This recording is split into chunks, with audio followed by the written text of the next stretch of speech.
to food insecurity and displacement, the environmental crisis we face are already reshaping our societies. These challenges are not isolated. They amplify tension, exacerbate conflict, and strain already fragile systems. At the center of these intersecting risks are our young people, who bear the brunt of the consequences, but also hold the greatest promise for solutions. We are here because we recognize this duality, that young Africans are disproportionately affected by climate impacts, and yet they are essential to the continent's resilience. This dialogue is a critical platform to explore those solutions. Over the course of today's session, we will examine how climate change acts as a risk multiplier, assess the contributions youth are already making, and identify opportunities to strengthen their leadership. We aim to develop actionable recommendations that will inform national and regional strategies and support youth-led climate-sensitive approaches across the continent. This is not a conversation, it is a call to action. It is an opportunity to deepen our understanding, build lasting partnerships, and ensure that youth are not just participants, but co-creators of the policies and strategies that shape their future. Before we get started, I would just like for everyone to please ensure that their phones are on silent. I'll give everyone a minute. And going on, this event is being live streamed, so Chatham House rules will not apply. And with that being said, I would like to welcome our Executive Director, Dr. Fonteh Akum, to introduce and give us his welcoming remarks. Fonteh, you have exactly 10 minutes. Do I speak from here? Yes, the camera.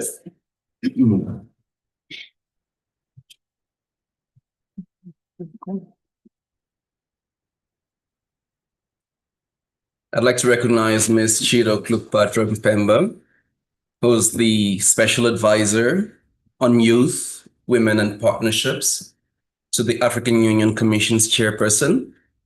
I'd also like to recognize Ms. Tonette Gritter, the Director of Operations to the Institute for Security Studies. Distinguished guests, ladies and gentlemen, it's always a pleasure to be participating in an event that's organized by youth, led by youth, and driven by youth, and framed as a call for action. So I'd like to welcome you to this special policy dialogue seeking to craft an African youth-led agenda on climate, peace, and security. My colleague Nirvali has articulated what the challenges are, and I'm sure during the course of today, you would also hear about the capacity and potential that resides within Africa's youth component. The African Union has underlined the necessity to get sustainable financing for adaptation in ways that actually drive a transformative and just transition on the continent. The opportunities arrive, of course, but without action, we would not mobilize the necessary human and material resources to ensure that Africa is not left behind on the next frontiers of climate risk and human security. I would like to underline three things which matter in this conversation. The first is the necessity to have an intergenerational conversation, which basically anchors the reflections around climate, peace, and security along the historical trajectory of a continent and its people, of course in line with the African Union's theme of the year, which is based on reparations. The second is to ensure that we are actually bridging thematic gaps as well, and disciplinary gaps. It would be impossible to have a conversation about climate without having the climate specialist in the room, without having a conversation about peace and security without having peace and security specialists in the room, or even development. However, the way we make a difference is actually by bridging the different disciplines and ensuring that they are actually speaking to one another in ways that we are closing the gaps. The third issue that we need to take into consideration is the necessity to centralize our communities into this conversation. We are pretty privileged to be sitting in this room today at the Future Africa campus with a look, an understanding of the past with a look towards the future. At the same time, there are so many people who are victims to the same issues that we'll be talking about. And we might not be able to speak on their behalf, but we should find creative ways of getting their voices into these conversations as well. Because these are communities which over time have adapted their livelihoods and have managed to cope with climate change. It's not in every space where there's a drought on the continent that there's a crisis, because communities have early warning systems put in place. They have response mechanisms, and they do have their own call to action. But how do we actually catalyze a lot of those initiatives? Key question for us. So as we centralize communities, we need to understand that we operate within national settings as well, and regional economic communities and a global context. So the bridging is not just between disciplines, but it's also between the different spaces of policy. I'm aware that almost every country on the continent has put in place a ministry to take care of emergency action, largely around issues of climate. But increasingly, these emergency management authorities and ministries are equally dealing with issues of conflict. So how do we work with these different entities to ensure that the call to action is not just in this room, but federates different disciplines, federates different policy and spaces of practice, but also brings communities into the conversation? That's the challenge I'd put out there. From the part of the ISS, we would continue to support such initiatives because they matter for the continent. We would continue to provide a platform for youth to engage on these issues. And we hope that this is going to be one of many conversations over the next year that allows us to collectively move from conversations about agenda setting to conversations about agenda building and delivery. Thank you very much, and I wish you a very pleasant engagement.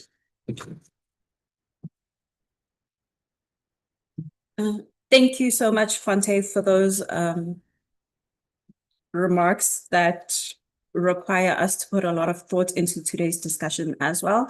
As we lead into the keynote address and the two panel discussions for today and the closing remarks by Desigan, I would like us to keep in mind what Fonteh said as well. Heading into the keynote address on the role of youth in shaping Africa's climate, peace, and security nexus, I'd like to welcome to the front Chido Mpemba, Special Advisor to the AUC Chairperson on Youth, Women, and Strategic Partnerships.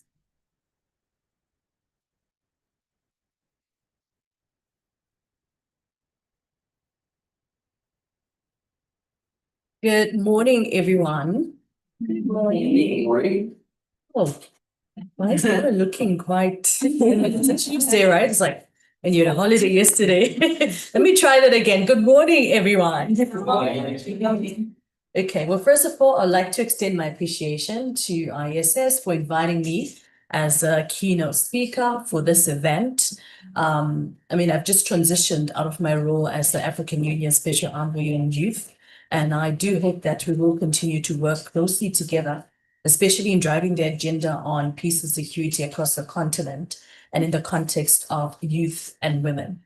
And secondly, happy youth, rather it was yesterday, but let's say belated Youth Day to everyone in this room. It's such an honor for me to be here and to just address you today and also to frame the conversation leading to the panel that we're going to have today. So now I've just put this in the context of looking at statistics and the facts, as well as the call to action for young people on what role we have to play or what support we require in terms of this specific topic on the nexus of climate change and peace and security across the continent. I like that my brother focused on the AU theme of the year, and I think it's very, very important as well. We look at that because when we look at Africa's resources, which is what in the past was fought for, it has also played a role in terms of conflict across our continent. So it's very important that we keep that in mind. So now let me begin with a reflection and not a statistic. in communities across our continent, right? From flooded villages in South Sudan to the arid farms in the Sahel, young people are navigating a triple bind. They are inheriting climate devastation. So if you may allow me just to move my laptop here, my presentation here. But they are inheriting a climate devastation they didn't cause. They are facing violent conflict they didn't start, and being excluded from peace tables they expected to protect. So today I ask, how can we speak of peace, security, or sustainability without youth not just included, but leading? Number one, in terms of reframing youth, from population boom to opportunity breakthrough. We often hear that Africa has the world's youngest population, but let's shift that narrative. It's not just that we are young, it's that we're growing up in the most volatile and fast-shifting geopolitical and ecological environment in recorded history. By 2030, African youth will constitute 42% of the world's youth population. But here's the deeper issue. Unlike in other regions, Africa's youth are exposed to both climate and conflict stresses at once. And in policy circles, we're still referred to as the beneficiaries, the targets, or at the best, consulted. It's time to reject that framework. Youth are not just the aftermath of policy. We must be the architects of the policy itself. Then I also want to speak about it from a gender context as well. GBV. We've seen a rise in GBV on the continent, and especially in South Africa. We've seen a rise in childhood marriages, hidden fault lines in Africa's security architecture.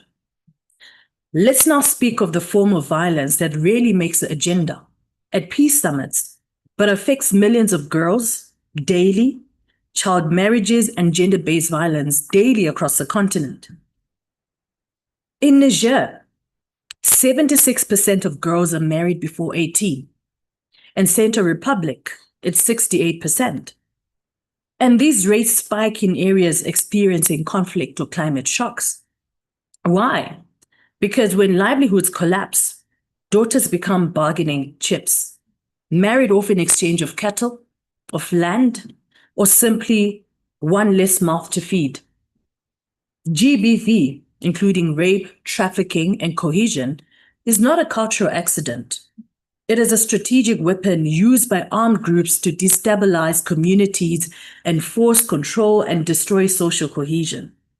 Yet we rarely link these issues to national security, which I believe is a mistake. No country is truly secure when half its population lives in fear. I'm literally in fear every time I get into a car and an Uber as well, and I think that's the reality of most women that we have in this room. Now, climate change as a threat multiplier and a recruiter's best friend. Let's address what the UN calls a threat multiplier. But in Africa has become something much more insidious. Climate change is a recruiter's best friend. In Burkina Faso, as farmland shrinks and water becomes scarce, farmer-herder conflicts have increased fivefold in the past decade. In the Lake Chad Basin, shrinking resources and government neglect have created a perfect storm for Boko Haram to recruit young men with the offer for salary and a meaning. And in Madagascar, a country that contributes less than 0.01% to global emissions, youth are now surviving Africa's first climate-induced famine. These examples are not isolated. They are part of a regional pattern where ecological breakdown directly fuels social and political instability, and young people are caught in the crossfire, often left to choose between desperation and danger. Youth are already leading, but on whose terms are youth leading? Despite these odds, African youth are already showing that what resilience, innovation, and leadership looks like, but often without structural support, funding, or recognition. In Mozambique, Young people formed rapid response brigades to evacuate vulnerable populations during Cyclone Freddy, faster than government agencies. In Kenya, youth-led groups like Green Generation Initiative are regenerating degraded landscapes while offering employment alternatives to defranchised young men. And in Nigeria, peace clubs in Borno State, led by young survivors of conflict, are doing trauma healing, early warning detection, and counter-radicalization work at scale, often more effectively than formal institutions. This is not just something that we should look at. It is evidence that when young people are empowered, peace building becomes more inclusive, more innovative, and more durable. Now let's look at the gaps we must confront. We cannot romanticize youth resilience while ignoring the structural neglect that fuels our frustration. Only 0.76% of climate finance globally reaches youth-led organizations. Less than 5% of national climate action plans on the continent even mention youth in decision-making roles. And this is not just unjust, it's short-sighted. We can no longer treat youth as an add-on to peace and climate policy. We are not the future, we are the force shaping the present. Now, what must be done? And I leave you with 5 bold shifts. Let me end with what must now be done, not as recommendations, but more as non-negotiables. Number 1, from youth inclusion to youth ownership. We must move from symbolic youth panels to decision-making authority. Youth must co-lead peace negotiations, climate adaptation planning, and local security dialogues with budgets, not just brochures. Climate finance must reach local youth. Fund climate action at the grassroots. No more top-down trickle theory. Youth-led cooperatives, innovators, peace builders need direct access to flexible funding. Number 3, recognize GBV and child marriages as a security issue. These are not just women issues. They are national stability issues. Early marriage zones map closely to conflict zones. Ignoring them leaves a gaping hole in our security response. Number 4, integrate youth in early warning and response. Young people are often the first to know when tensions are rising, online and offline. Build systems that integrate their alerts, digital tools, and local knowledge into continental early warning systems. Number 5, orientate education for resilience. Education systems must prepare youth not just for employment, but for climate resilience, for peace building, for civic leadership. Peace and climate literacy should be core as maths and science. In conclusion, dignity as the foundation of peace. So let me close with this. We speak often of sustainable peace, but peace is not sustainable when built on exclusion. We speak of security, but security is not real unless it includes freedom from hunger, freedom from violence, and freedom from invisibility. Africa's youth are not a problem to solve. We are partners to trust. We are power waiting to be unlocked, and we are ready to lead, not tomorrow, but now. And I would like to leave that with you. So thank you for having me once again. And as we all know, the African Union recently announced that we'll be having the second Africa Climate Summit, which will be convened in Ethiopia. I do hope that we'll be able to take this conversation further on the margins of the Africa Climate Summit in Ethiopia, and hope to welcome you there as well. Thank you very much.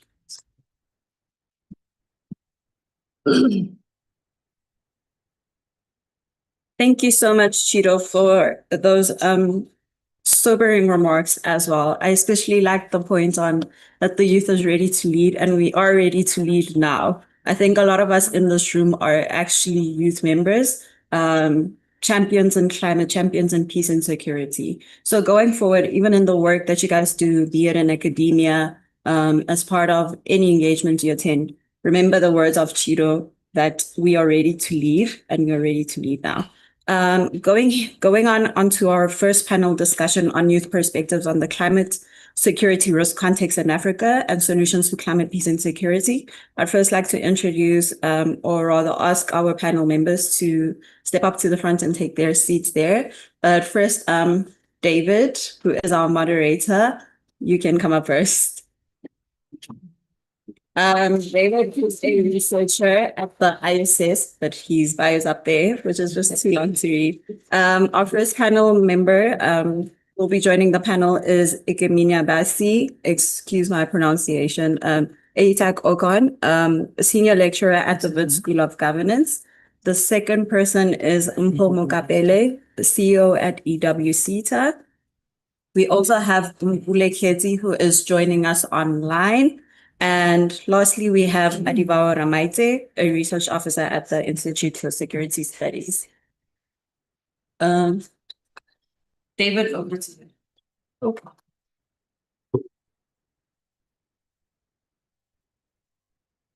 Thanks, Nagari. Good morning, everyone. In person.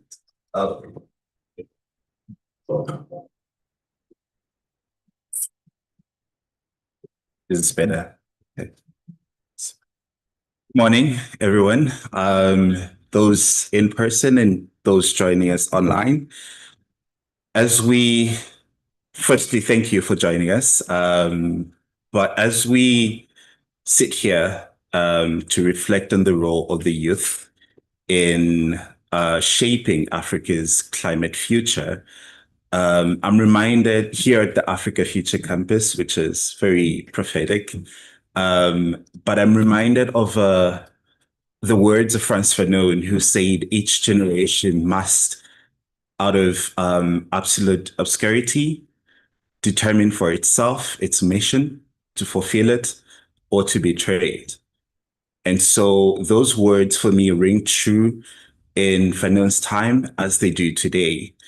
And there is a narrative that our generation lacks a clear goal. So you have the generation of 1976 here in South Africa, and also of our forebears across the continent who had a singular historic mission that was to achieve independence and to end Black oppression across the continent. We find ourselves at the crossroads of multiple crises, from EndSARS in Nigeria against police brutality, from the Fees Must Fall and Rose Must Fall movement here in South Africa, which I hope some of you were old enough to be a part of like I was. And in the ongoing Gen Z generation in Kenya against economic injustice.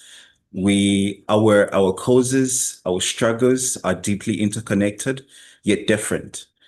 And so as we embark on this journey today, I call upon everyone to be guided by Fanon's words. But ours is to realize that our mission is truly complex. It is intersectional, and we must approach it as such. And so I'm excited today to be joined by a panel of excellent young leaders in different spaces to help us unpack some of these complex issues that we're facing.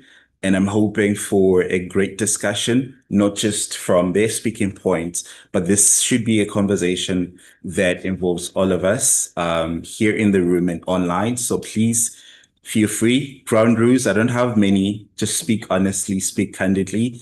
And that's the only way that we get a holistic picture of the issues and we devise sustainable solutions like we just heard from Chido. And so to start with, they've been introduced already.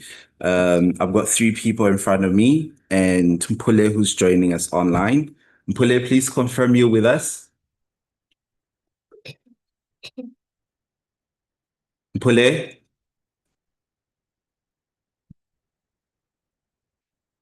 Oopsie. Okay, should join us. I wish I could WhatsApp her, but I don't have my phone. So maybe I may start with AK. Please, do you mind teaching the room how to pronounce your name? Because I've mentioned we've been through this before. So let's start there, and then I'll ask the first round of questions. AK is fine. Or Slim Shady. Slim Shady is also fine. You got it. Great. I will explain later. So for the panel, if I may just probe you in 30 seconds, each of you, what does this conversation about youth-led climate, peace, and security this conversation, what does it matter to you, your work, and the communities that you live in for this time? AK, start with you. Thank you very much. I think that this is a very important conversation. In my research, I do research on the intersection between security and development. And I focus a lot on non-traditional security issues, of which climate change is one of the key issues, the just energy transition and how it intersects with this development we've been chasing since the late 1950s into the 1960s, and we still haven't got it right, whatever it is. And we're seeing that, yes, statistics are there, but we are also experiencing the everyday challenges of getting the shortest end of the stick when it comes to climate change. We're having changing climatic conditions. We're seeing food security suffer as a result of soil quality changing because of climate change. We are seeing conflict emerge as a result as well. So in the continent, we do have nomads in the continent who are always in search of grazing land, and that has been a source of conflict in Kenya, in Nigeria, and I'm sure you're familiar with the stories. And as the African Union works towards silencing the guns and ensuring that we have peace, security, stability in the African continent. On the other hand, and of course, conflict has always been as a result of political dynamics and its intersection with ethnicity and religion and the likes. But what we're seeing today is that climate change has emerged to further exacerbate these fragilities that exist within our respective societies. And so it is important to spotlight climate change and understand how it intersects with vulnerabilities, with security dynamics within the continent. But also, whether we like to accept it or not, there seems to be a generational gap in the understanding of climate change. And so it is imperative and non-negotiable that youth be at the center, driving climate-led solutions to the dynamics, the insecurities, and the challenges that we experience in the African continent. Thank you, AK. Good morning, everyone. I don't have a short, stupid voice. I don't I'm not a researcher. I'm not deeply entrenched in the climate change discussions, but I work in the energy and the water sector. And in the question on why this discussion is important for young people, is that it's actually important for everyone. I think it's about time we take climate change discussion out of research papers. It's about time we take it out of the universities and we take it to the people who are experiencing it day to day. And I think the responsibility lies with us. We're becoming experts on climate change agendas. But the young lady who's collecting wood right now to heat up or to cook is the one who's really experiencing this. So whilst the world is looking at targets on clean cooking, the reality is that there is a battle for wood. While we're looking at clean cooking, there's still battling of where to collect the best wood to cook. And that's the reality of where we are.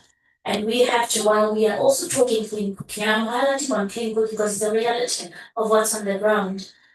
Young women who have been raped while collecting wood are the ones who have no idea what this conversation is about. So I think it's important that the youth-led discussion goes beyond platforms, goes beyond wanting to be included in the boardroom. And I think we've been included.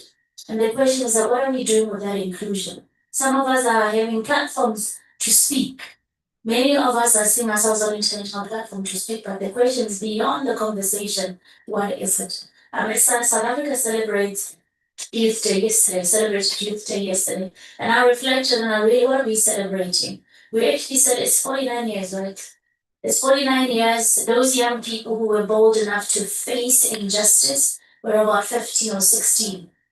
49 years later, we've got a number of young people in university who are publishing papers, and I'm not saying anything, I'm not saying it's not important for us to publish papers.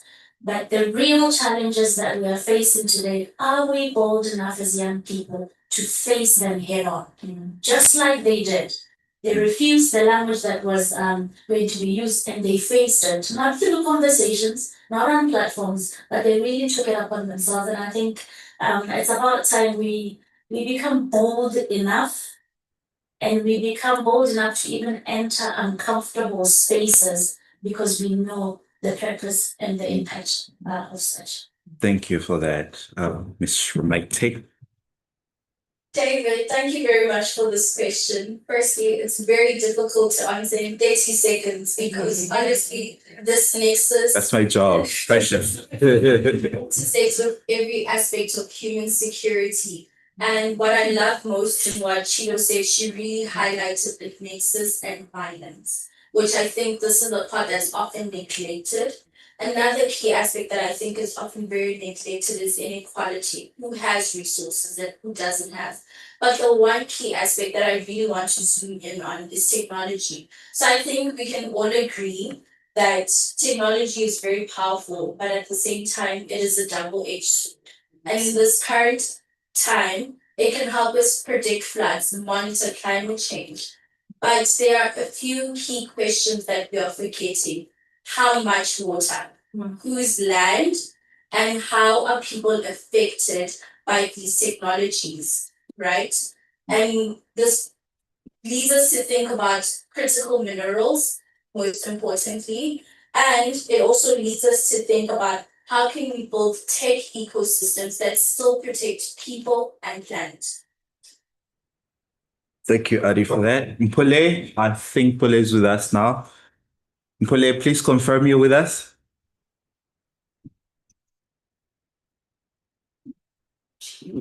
Okay, great. Mpule, we were just going through the first round of questions, which is just brief remarks on why this conversation about. Hi, David, and hi, everyone.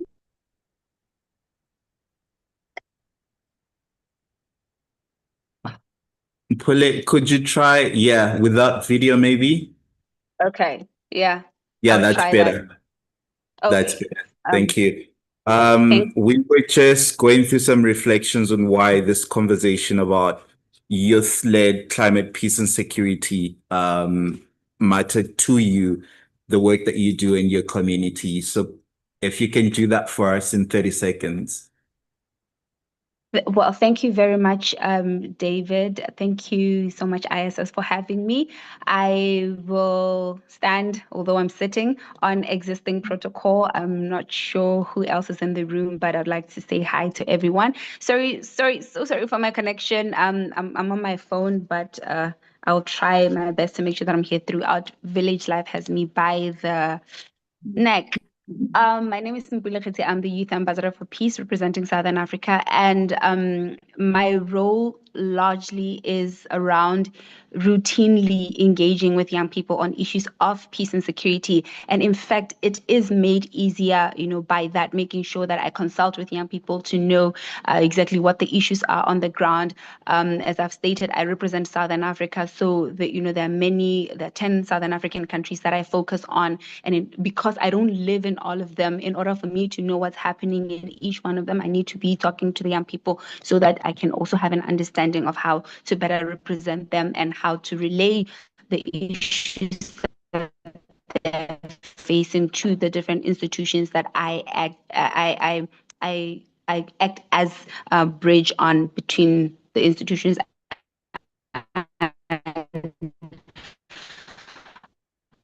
and the young people. So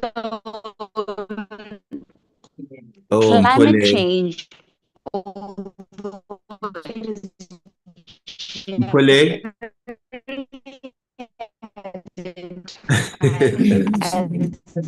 Shame you tried. It never I'm just gonna message her. around access and participation. Ah, She's not alright that we can hear. Okay, I just messaged her. am I not audible? Not at all. Mpule, maybe we'll just continue with another round of questions and we'll start with the others to give you time to see if we can get better internet. Okay. Is All that right. fair? Okay. Cool. Okay. Thank you. Thank you. Sorry. No, it's all right. We understand it's Botswana. Oh, No shade. Shade.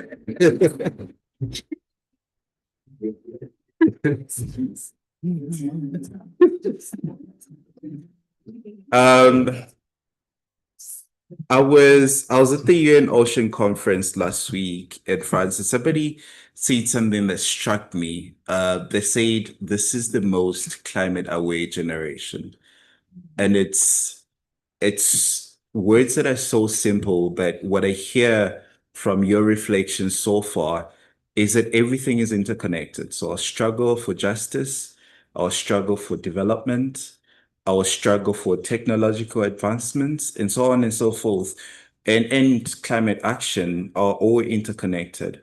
And so I'd like to go a little bit deeper into some of the work that you're all doing.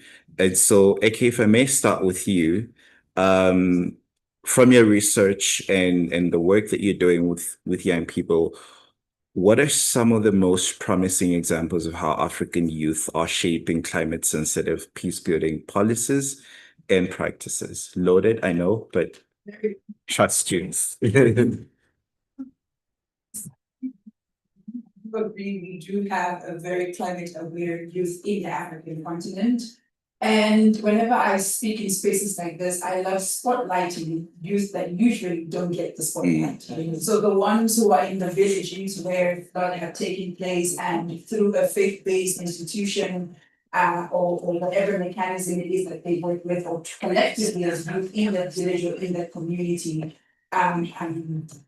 finding ways to intervene, whether it is building makeshift houses for people who have been affected or displaced by floods, or teaching young children in primary schools, secondary schools, or high schools how to plant climate resilient kind of fruits and veggies. So spinach is one plant that resists every area. That thing is like the African continent, very resilient.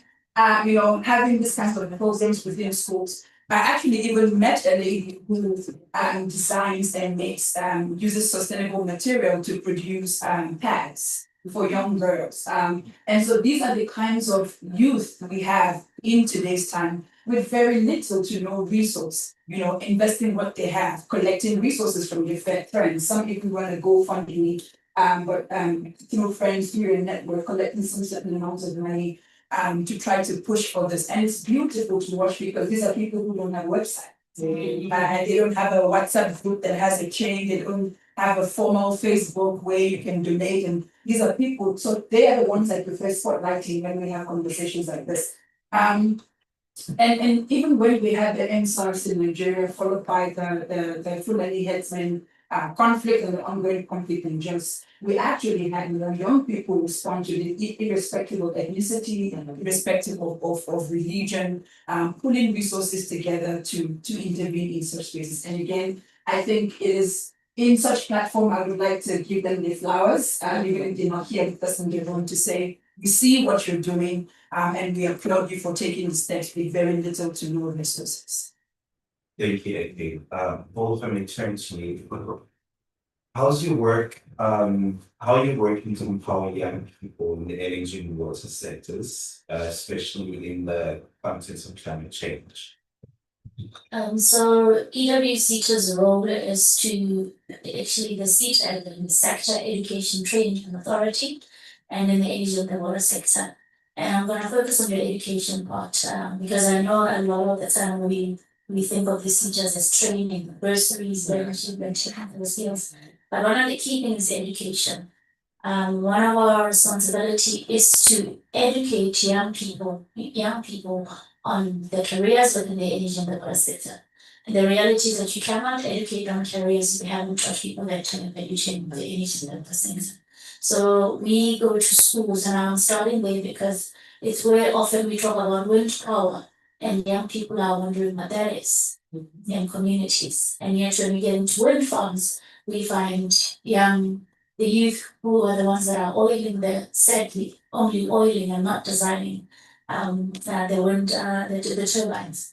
But the first thing that we do is to educate, awareness and advocacy for what's happening within the energy and the water sector. And key is really climate shifts, the climate change. If the two sectors that are really climate change, we talk about energy and water. If you look at what's around in Africa, the woes from climate change is really energy. The shift to energy transition, there has been a conversation amongst a lot of young people where, I'm going to give an example in Mpumalanga, where the constant discussion on just energy transition and the number of funders and the number of international organizations that are walking into Mpumalanga for a bit of projects that they are doing and leaving Mpumalanga, and the communities are still wondering what's going on. So one of the biggest goals is to get into those communities and say, if we are going to transition at a pace Africa needs to transition at, we need to make sure that the just element is not the amount of money we are counting that has been spent in Africa, but it's the lives that has been changed and it's the economies that have been built. So we get into communities and we ensure from school perspective awareness of the different careers, and also we fund the bursaries in those schools. We go beyond that and we partner with TVET colleges, and I'm going to give an example again. In fuel-intensive communities, most of the schools that were built around were to service coal mines, were to service power plants. When you shift and you fund the power plants, the communities and the schools are left behind. So you've got schools that have curriculum that are directed to service a power plant, and you shift the power plant, but you leave the school behind. Guess what? Young people still register into that school, are certified, qualified, and have nowhere to work. So that's been one of our focuses, to ensure that we are driving education and the training, so that when we talk about inclusion, it's not the handing over of stoves. When we talk about inclusion, it's not about coming into communities and talking, but it's really getting young people to be part of it. Totally different conversation for those in communities and the young people that in universities. The role that we play as young people is totally different. So we talked about, I think, a couple of speakers here, they said the role of young people is there's a big part that we need to play as young people.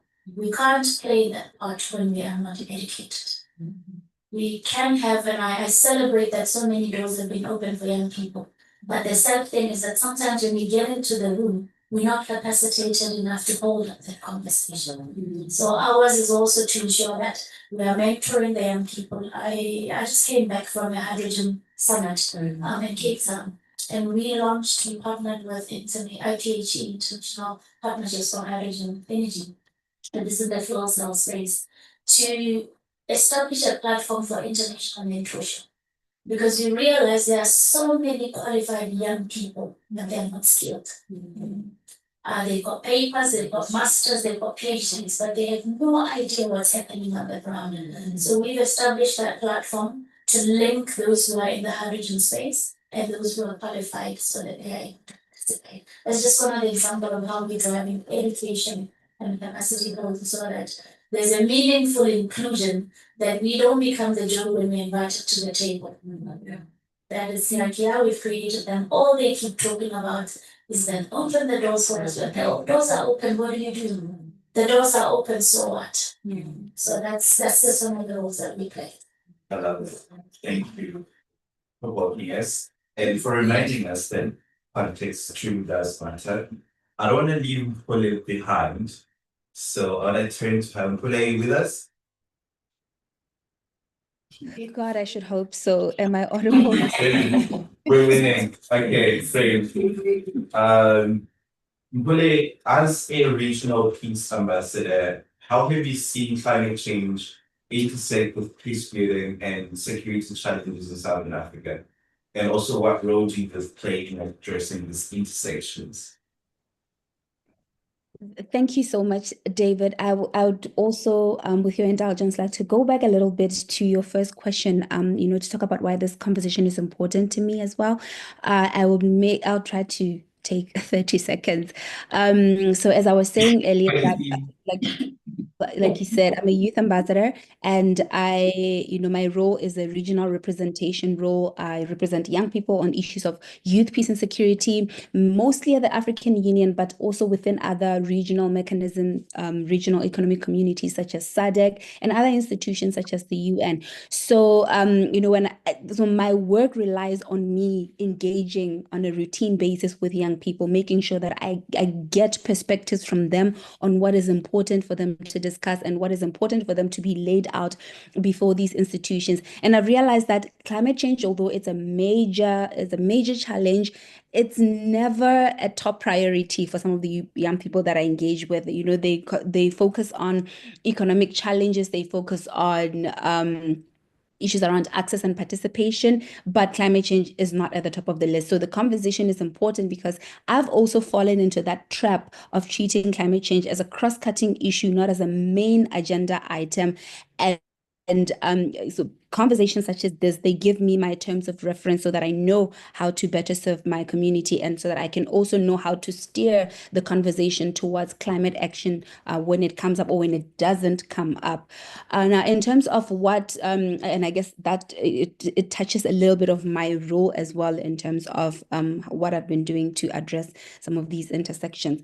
Now, I've done one major consultation since I took on my role, where we had a discussion with young people on the new agenda for peace, and I was garnering their perspectives in terms of how they think they are engaging with the new agenda for peace. And again, the nexus between climate change and conflict was presented as a profound cross-cutting issue that affects African youth, not just in Southern Africa, but a lot of the youth in Africa, because it not only exacerbates existing vulnerabilities and challenges, but it also creates new challenges. So it's like a double-edged sword. And because young people are my constituency, and they are the ones that I relate with mostly, they also, relate to me that they bear the brunt of some of these challenges. They face displacement, loss of livelihoods, increased exposure to recruitment by armed groups and extremist organizations, as we saw with the conflict in the Cabo Delgado area in Mozambique. But again, taking you back to some of the issues that I mentioned around participation as well as economic issues, there's often there's an intersection between those issues, but young people don't always see it that way. So my role is to primarily also bring to the forefront some of these issues, some of these intersections, so that young people can really understand, right, exactly what the challenge is for them. Because it's not always apparent. So you kind of need to spell it out to say, listen, when you're talking about economic challenges, for instance, the destabilizing effects of climate change play a contributing role to hindering your economic opportunities. They limit your capacity as a young person to engage in peace building and other socioeconomic development activities. So they don't always see the connection. So making them see the complexities, how, for instance, if you're talking about how climate change affects things such as sectors such as agriculture, which in turn affects issues around trade, right? Local and cross-border trade, which can then later affect or contribute to food insecurity and lead to their livelihoods being affected. It's not always like a clear-cut situation that they understand. And when it comes to participation, again, it's that another intersection that I always feel like is important for them to see, that, you know, their exclusion from decision-making processes on climate adaptation and conflict resolution amplifies their marginalization despite them, you know, them being the most affected. So you realize that even though the demographic weight is on young people, right, there's a lot more young people in the region, but the policies on the ground do not reflect this. And and this is important because even with the continental framework on youth, peace, and security, the document that gives me my mandate as a youth ambassador for peace, you'd find that amongst the gaps and challenges that have been identified as contributing to youth, peace, and security in Africa, climate change does not make it, you know, to that list, or any other issues that intersect with climate change, they do not make it to that list. So then it kind of shows you that the priority, right, at that level, at institutional level as well as on the ground. So my role as an ambassador is making sure that we mitigate these gaps and make sure that we keep the conversation alive. We carry the messages from the young people to the institutions that, look, we need you to prioritize conversations around climate change, but we also carry messages from the institutions to the young people to say, look, this is what we are doing as the African Union. Can I ask you to pause there so we can Sure. hear Eddie, and then we'll do a last round of questions. Thank you. Eddie, turn to you. From your current research at the ISS, what policy shifts are needed? And it's a tough question. What policy shifts are needed for Africa to realize its potential in addressing climate, peace, and security challenges? And in front of Chido, in front of Fonteh, in front of the EU people, is the current YPS agenda sufficient? Or what gaps exist and how can they be addressed? Good luck. David, thank you very much for that. So the current work that we've been doing at the ISS, we have been looking at the YPS agenda and we have been evaluating it. And we recently published a policy brief, and David is actually a co-author on this policy brief along with Alice Party. And in our policy brief, we make the argument that the YPS agenda alone is no longer enough. Yes. And we're calling for a shift towards a youth, peace, and development agenda, which is a more holistic, future-facing framework that places development at the heart of how we approach youth policy in Africa. And this is not to say that the YPS agenda is not important and that it doesn't continue to do important work, but we're acknowledging that it's too narrowly focused and it doesn't go far enough in addressing what makes young people vulnerable in the first place. We're looking at poverty and employment. We're looking at exclusion from decision making. And simply the YPD agenda would recognize that peace doesn't hold without development. And in practice, I think because this is a climate conversation, it would be important to give a good example. Right? So if we're looking at youth recruitment by armed groups, let's say perhaps in the Sahel, right? A YPS agenda would focus on DDR, conflict mediation, but a YPD agenda would ask, why are young people joining in the first place? It would look at drought, it would look at the issues that they're facing that wipe out their traditional livelihoods. And it would look at displacement. It would look at our politicians and the people in power. It would look at the lack of infrastructure. And it would respond by investing in development, as you mentioned, in education also, and in smart agriculture that focuses on people's knowledge systems. So our policy brief simply calls for 3 key shifts redesigning youth policies to be more development-led, moving from symbolic participation to real co-creation, and strengthening regional cooperation. So we're not going to replace the YPS agenda, but we're just saying YPDs simply coexist alongside YPS. And we're saying if the previous approach was built around youth involvement in war and conflict resolution, then the new paradigm must invest in youth development. Thank you, I agree. I've got so much to add to that, but right here for me. That also lays the foundation for what I want to ask next in this final round. And Paul, if we can continue from where Ali left to take us through some policy or investment shifts that you think are needed to make youth participation more central in climate resilient infrastructure and resource management. Policy shift.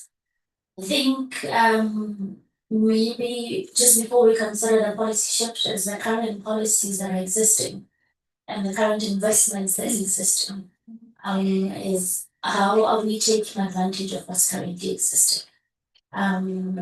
One example is the investment in the climate fund. This was the investment that came into South Africa alone. I looked at the results of where these funds were employed. And there's still young people in the room who are very much at the core of the discussions of climate change. And if we're not aware of what that investment has done, there's no need for us to engage in trying to have some policy shifts. Because it's not a policy discussion, it's really how do we influence even where that funding is going. Before the policy shift also, I look at research in Africa. There are so many doctors. I've got nothing against researchers. But I think if you look at the agendas and the topics that we are covering as young people, many of them are not solution orientated for Africa. Many of them are archived, which is great. There's peer review, which is great. But what benefit is Africa yielding from so many PhDs? I'm not on policy. I just want us to, I think sometimes just gotta go back to the basics to say with the current policy regime and current investments, how are we yielding and how are we participating as young people in those current plans? So I think the reason I'm running away from shifting in policy, but one of the key things for me, I think if we can't call for policy shifts, we need to be part of the policy shifts. And the policies that young people are inputting into can't be standalone young youth policies. Exactly. The question is when the youth policy is developed, and I've got again, how does this integrate into a national policy or continental policy? So that you are not looking for funding for a small policy, but it's part of what's being implemented. The targets for national agenda include the young people's agenda. So I think we need to maybe force ourselves into the rooms where we're not commenting on policy like what you guys are doing, but you're part of developing these policies. Yes. Yeah, I'm trying not to speak. No, I just wanna agree with her. And I often ask, we speak of youth inclusion so much. In a continent that is largely youth. It's such an anomaly to me because we should be everything that's happening, all the policies, all the development processes should be youth-led by virtue of the fact that we're the majority. Right? So where's the dissonance there? That's a question I was contend with.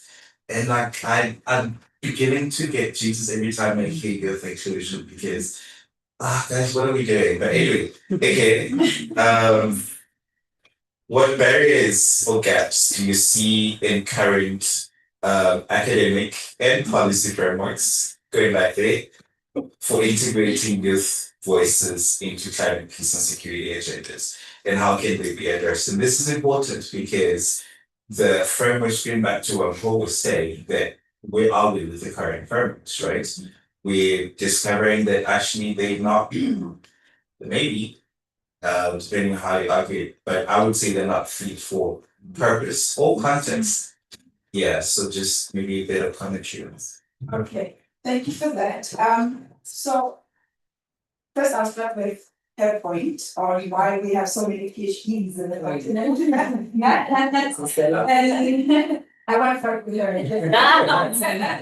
But she attacked me.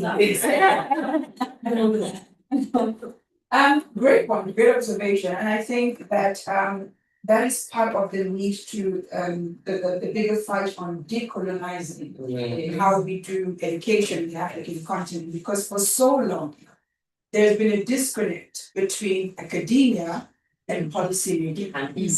Okay, and even with publications, you are often, this is the truth, you're often encouraged to write things that make scholarly contribution but not policy contribution.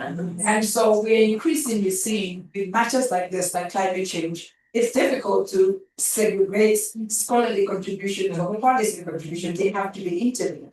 We actually have to consistently work with people in policy so that they let us know what the challenges are on the ground. We then make a research topic out of it and we feed off each other in this way. There should be a bridge that goes between policy making spaces and academia.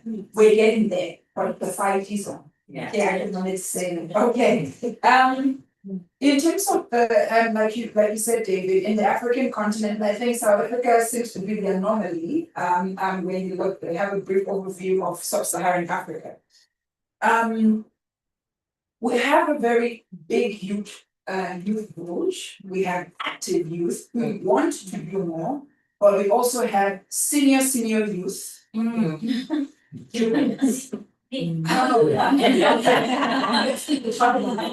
Museveni. These are senior youth who are forever young. They take forever young to the letter in the team. And as a result, hard spaces and prevent youth from participating in the spaces. Tell me why in 2025, when we talk about elections, we're not having a political party of people who are 30 and below competing safely, because politics is a dirty game. Okay, competing safely in the African continent, having a good chance and a fair chance to participate in political spaces. Tell me why that's not a reality. Because we have senior youth who hoard the spaces. And these are the same people who in SONA speeches, State of the Nation addresses, at AU summits, at whatever kinds of summit, they are there promoting and saying the youth needs to be involved, the youth can do more. Like, fine, give us the space to do more. I mean, just I think earlier this morning when I was awake, I was like just going through and looking at case studies on youth and development in the African continent. And I ended up on a documentary by BBC Eye of Africa on the Kenyan finance bill and watching the death tolls. Killings orchestrated by the state that is meant to protect. A country claiming to be democratic, but yet protest is a feature of democracy, and yet you unleash fire on young people who are protesting for environment, for context that has been for them. So what does that say? So that is a contradiction in itself. And so for me, when we talk about youth, the problem is not necessarily with youth. The problem is that we don't have spaces to exist safely and effectively. You look at the African continent with such a huge youth population growth. Why do we not have research and innovation centers that are focused on youth and what they could do for the African continent? Like I said in my first question, we've been chasing development for so long, and we still haven't gotten it yet. We don't know what it is at the moment. Different presidents have different understanding of what development is, and yet there is a youth population who say we've had to endure not having access to the basic social amenities. We've had to endure not being allowed to work. When I think the other day I was having a conversation on youth population in the African continent, especially South Africa, North, this time, so West Africa, Central Africa, and we're talking about what a typical 25-year-old young person's life looks like. It's a terrible picture. We do have people who are 45 years old who have never worked a day in their house, who never owned a car.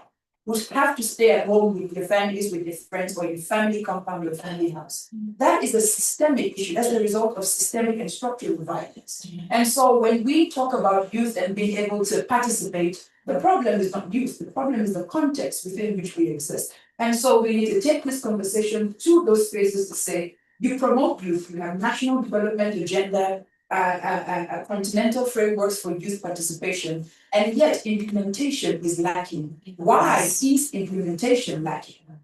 So it doesn't matter how many task force of youth we create and put young people at the forefront, if we're not willing to create those spaces, to fund, to finance, and allow them spaces to exist and function safely, and I keep emphasizing that, safely, because violence seems to be our second nature. Whenever a youth population rises up to say, I'm not okay with that bottle of water being there, then the response is unleash violence. That in itself needs to stop if we're actually looking to silence guns in the African continent. So it's not fair to always put the spotlight on youth and say, look at them, they're lazy. They're not doing anything, they always complain. But why is that the case? And so the gap there remains. We have a lot of research on the subject matter. You see a lot of youth in silos doing what it is that they can with very limited resources that they have. And yet they are pushing for spaces, they are fighting for space, and the system keeps resisting. So we need to address the systemic issues and then watch how we thrive.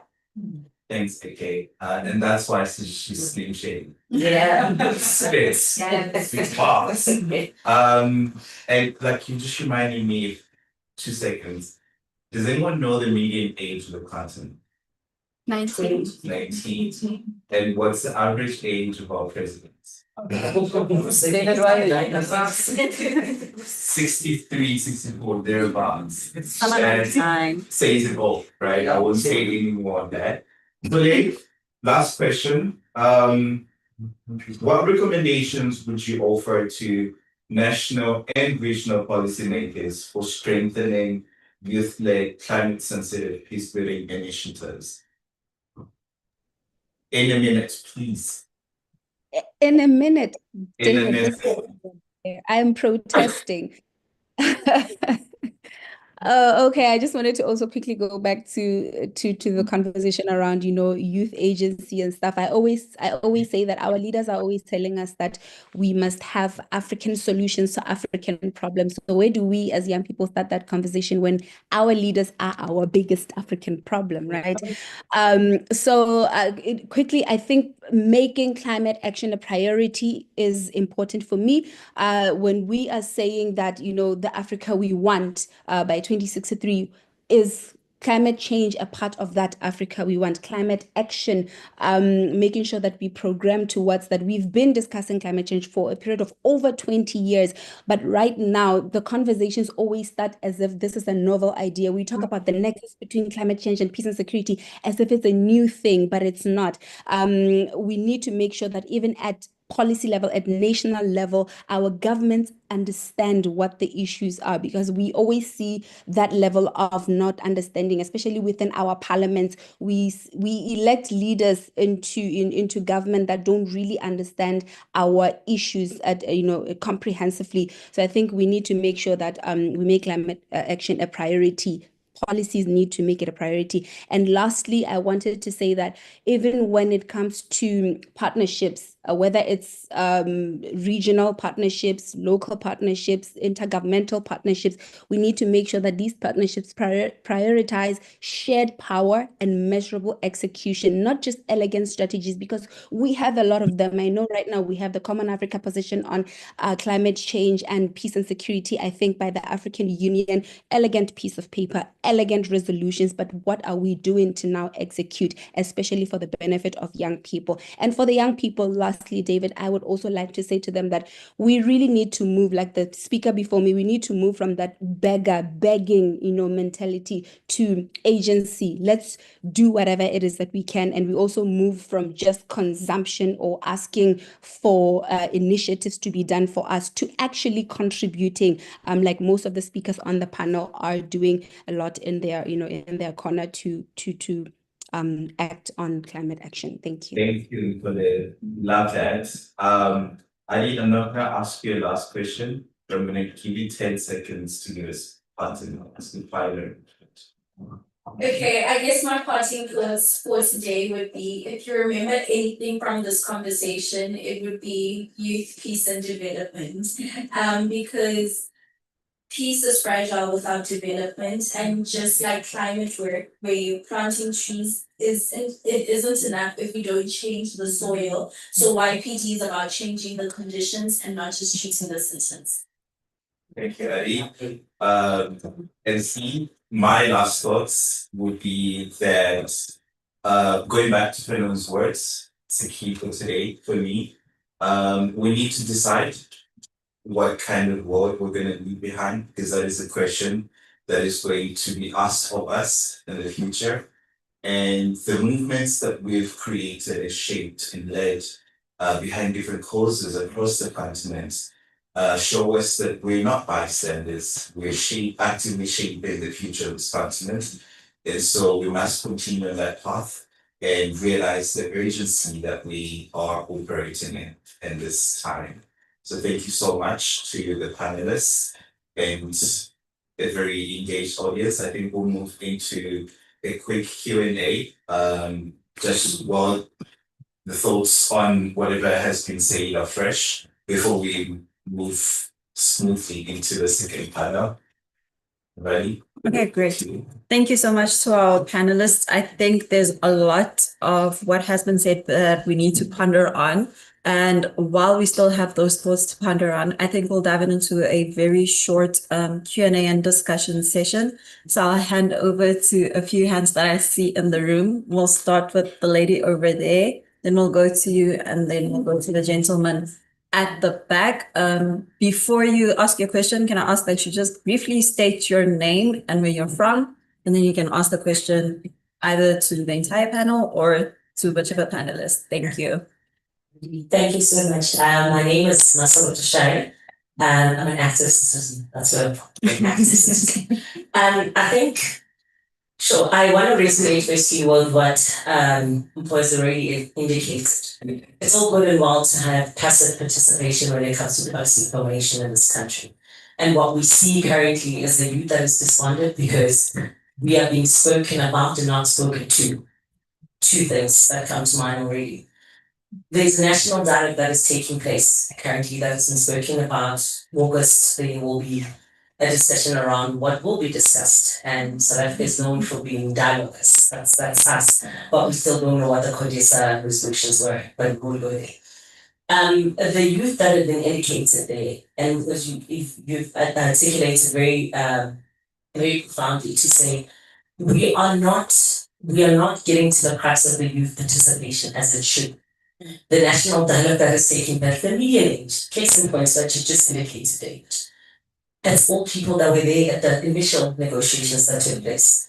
The youth that are there, yes, there is one person that was there at the FISMA school education. Who's on the opposite side of the spectrum right now as a parliamentarian. Very literal, no action has been indicated or moved. We still sit with the same issues that we said 10 years ago. I think it was 10 years ago when the FISMA school activity had place. Second, there's a current loan that has been taken right now at the World Bank of 26 billion that has been taken. Who pays the brunt of those loans? It's our children, it's us at the end of the day. Consultations from a youth perspective, next to none. They are parliamentarians that are sitting that are youth members in our parliament. Margin, percentage, if they make 5%, it'll be well and good. But resolutions are being taken. The room is there, we occupy them. My point in this taking is that the knowledge base is there, access is the issue. Access to meaningful engagement is the issue. The knowledge base is there. So yeah, my question, sorry, after my rant, my question to the panel is, how do we ensure active involvement and how does the revolt, and I'm sorry to be such a valuable, how does the revolt take place? How do we then see the Kenyan movement that took place in Kenya where the youth actually revolted to the decisions that they own parliament took? How do we let that action trickle down to whether it be sub-Saharan Africa or the entire African continent in its new? Do we need to have violence for us to take place to actually get to those decisions? And like you've indicated, there are many African young people that have gone out there and wanted to stand up for positions of power, but violence has been the obstacle. Where and what premise do we stand, and which solutions or platforms do we find ourselves where we actually can be heard without waiting for our predecessors to enable us and get the most conducive environments for us to thrive and actually have our voices heard? And how do we use technology as an enabler for that as well? How do we use the resources at our disposal to actually get the voices? Thanks. Thank you so much. I think we'll give the panel a chance to think of that. And while they're thinking of that, I think we'll take the second question from the lady over there. Put your hand up.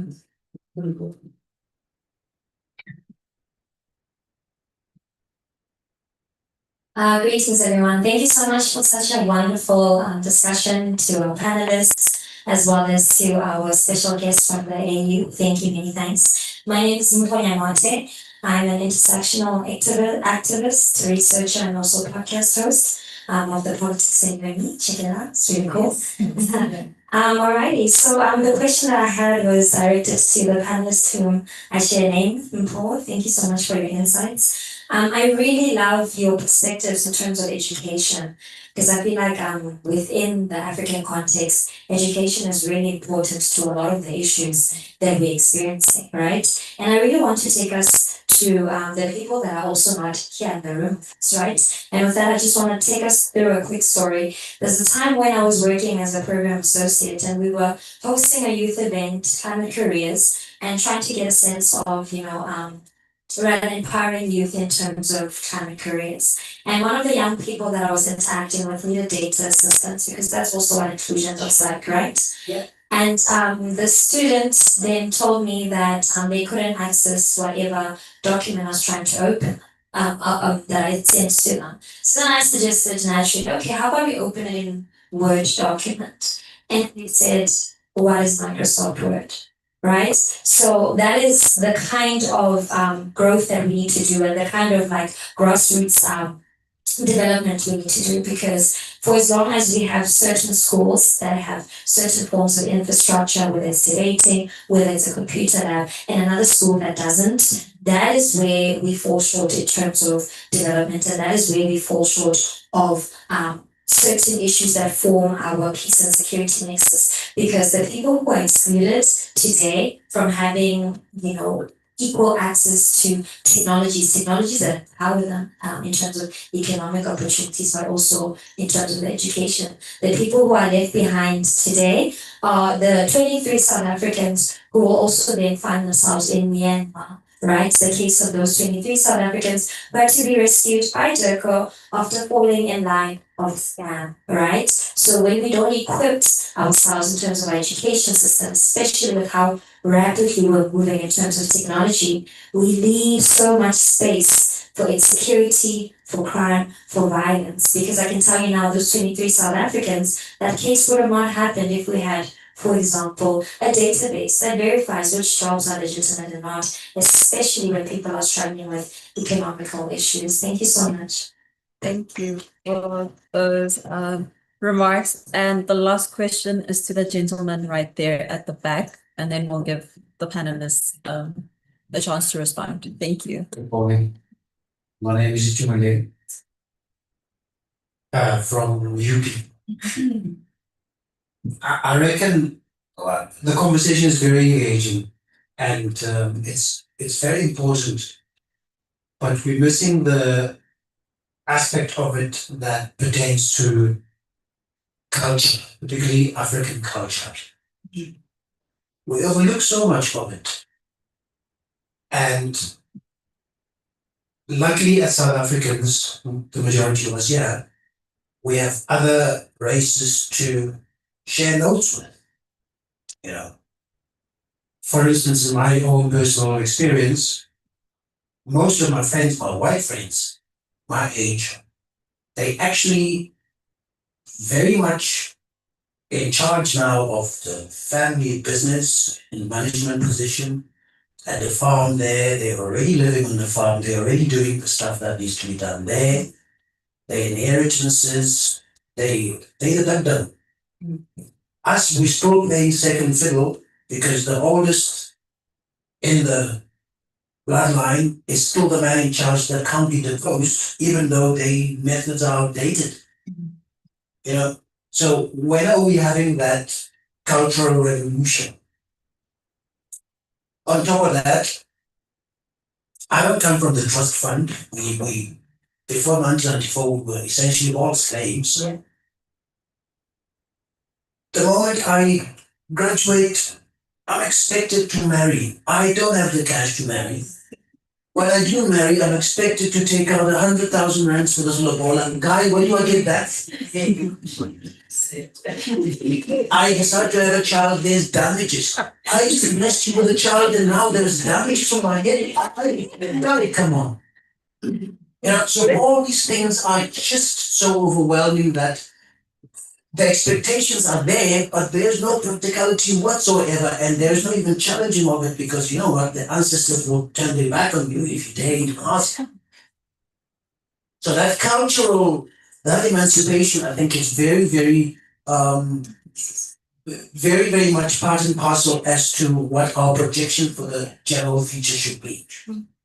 But I could go on and on and on, but obviously there's lots to go on. Thank you. Thank you for that. I think based on the questions that have been asked, and before I hand over to the panel, I think we can all agree that there are a lot of elements to the issue of climate, peace, security, and where youth are involved, cultural elements that are neglected as well in the discourse, the research as well. So maybe going forward, these are things we have to think about. But I'll go over, before I go over to the online questions, I just want to give the panel a chance to respond to the question and comments made. I'll respond to the Lobola one. I'm seconding those. To capture you. I think just briefly, I'll touch on the 3 points, just on the inclusion of, as Lord is asking about inclusion of young people. I like, is it a proverb or something says, zeal without knowledge is dangerous. It's like fire without light. And I think sometimes, it's nothing wrong. We're so zealous and we want to be included, we want to be there. And I go back to the last point. When we are in that room, when we are at that negotiation table, what is it that we bring? And I think what we can bring as young people is not our individual agenda. There are so many youth organizations in Africa, youth in mining, youth in energy, youth in water. There's nothing wrong with that. The question is that where do you guys converge? Because the ultimate objective and desire is for a prosperous Africa. But now we're either starting to compete for funding. We're starting to compete for who's speaking at my youth conference. And we need to get away from that. That used to be we call them old leaders. And we behave like them. We behave exactly like those who put power in who's at the table. Who do we have at our organization? So I think we need to, as young people, let's come together so that when one person is included in the room, we know that the agenda is for a prosperous Africa and the youth have input in that. And I think it's up to us as young people. Education access, and I think I just gonna go one post question. I'm gonna go back to the first point I made on qualification does not mean you are capable. Qualification opens the door, but there's certain things that you need to bring. And I'm gonna give an example. We just graduated 100 students. It was in China. We sent students in China to do it's manufacturing the renewable energy space. And when we completed the graduation, I asked them where to, what are they thinking? We're giving you a skill to think beyond what you learned in the textbook. But all they want, some of them, is that I now want to study further into because I want to stay home here. Can I have another bursary so that next year I do I get another qualification? So the question is also, what do we do with the skills that we've attained? You're so correct. A lot of them graduate and then we put them in the workplace and they can't use Microsoft. It's a reality. So most of the graduates, what do we put them through? Work readiness, that includes Microsoft. So we do need to relook our education system. African culture, I was just saying to her that we want to colonize so that we can go back to our roots. But our roots are also heavy, right? Because they require a lot from us. just from leadership perspective, we recognize the importance of indigenous knowledge.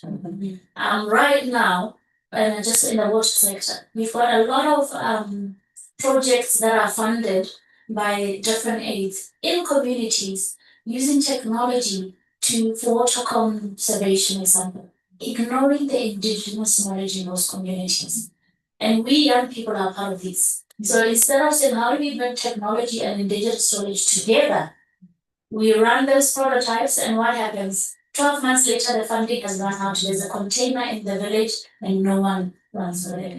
I think we need to appreciate, as much as we decolonize, as much as we leave some of our cultural practices behind, also recognize the importance of the indigenous knowledge that those who used to conserve the dam, the water, those who used to use the sun in the communities, we also leverage on some of those. But marry a white girl is not a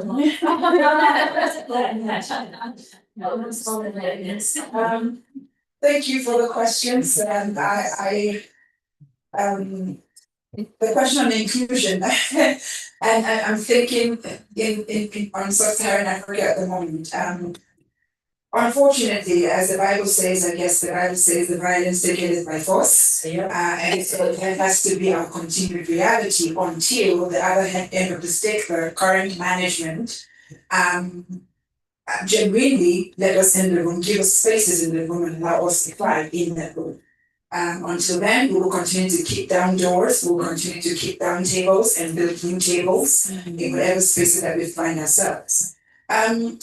To the question on education, I think education is important, but we also need to decolonize how we do education. It's like we do this education system where it's like, with the Cambridge education system, go through a school system, voila, use a textbook, Macmillan, whatever textbook, but we need to understand what are the dynamics of our economies, what are the gaps in our economies, what kinds of subjects, curriculum can we introduce within our schooling systems that allow us to, like she said, bridge the gap between indigenous knowledge and technology, understand how we can also catch up, because at this point, the world's on the fourth industrial revolution.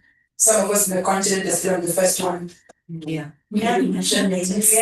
so we need to leapfrog. So how do we then rein in education as a mechanism, as a catalyst for that leapfrogging?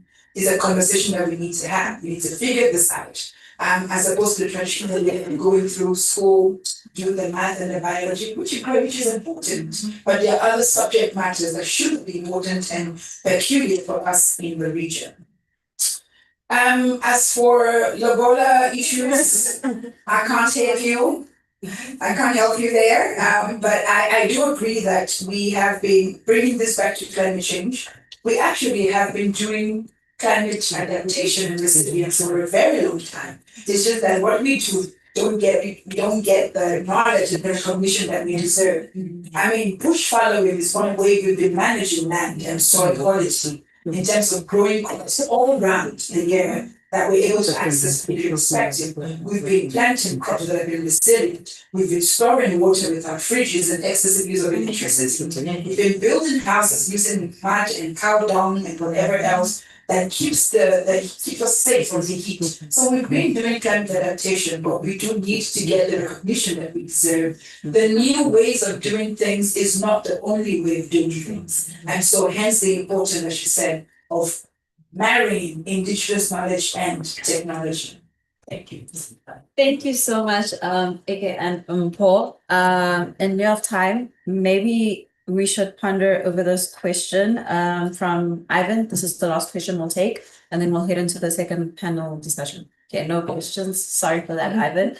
But thank you all so much for the remarks, for the inputs, and for taking the time to join us today. I think everyone in this room can appreciate all that you have said. And with that, we'll just head on to the second panel discussion, which will be moderated by Lwandile Moyo. Lwandile, can you please just join us here in the front? And introducing the panelists, we have Ayaka Melithafa from the Presidential Climate Commission. We have Sylvia from the AU Wise Youth Network. We have Kauhelo Mkumbeni at the ISIS. And lastly, we have Lazola Kati from Fossil Free South Africa. Lwandile, we are running quite behind time, so can we just, keep it as short as possible? Not too short. Yeah. Thank you.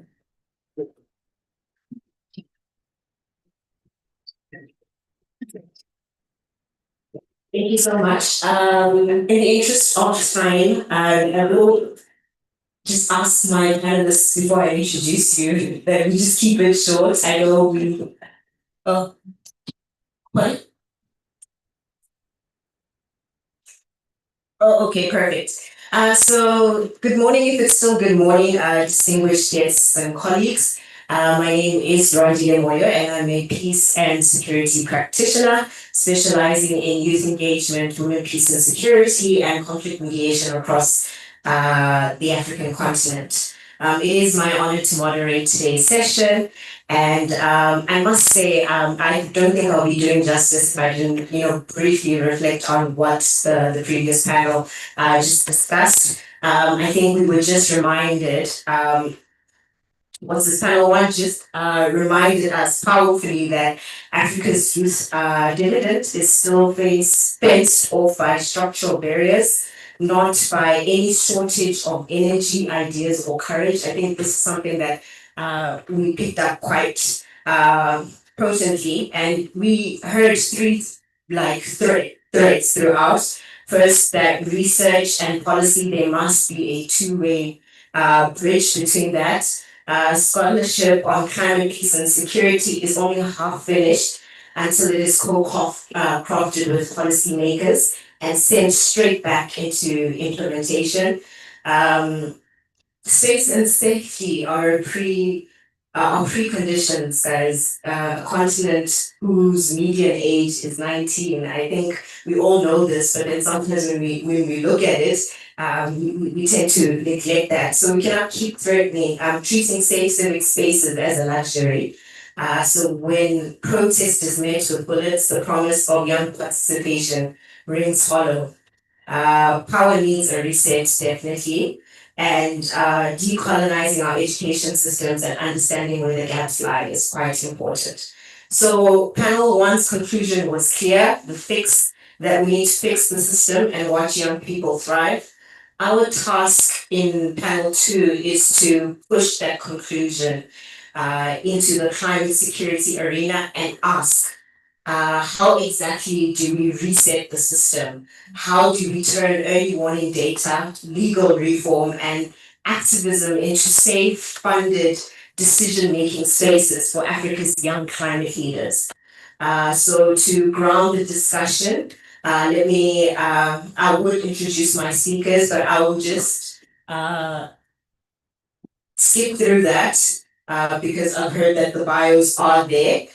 So they will be charting our path forward.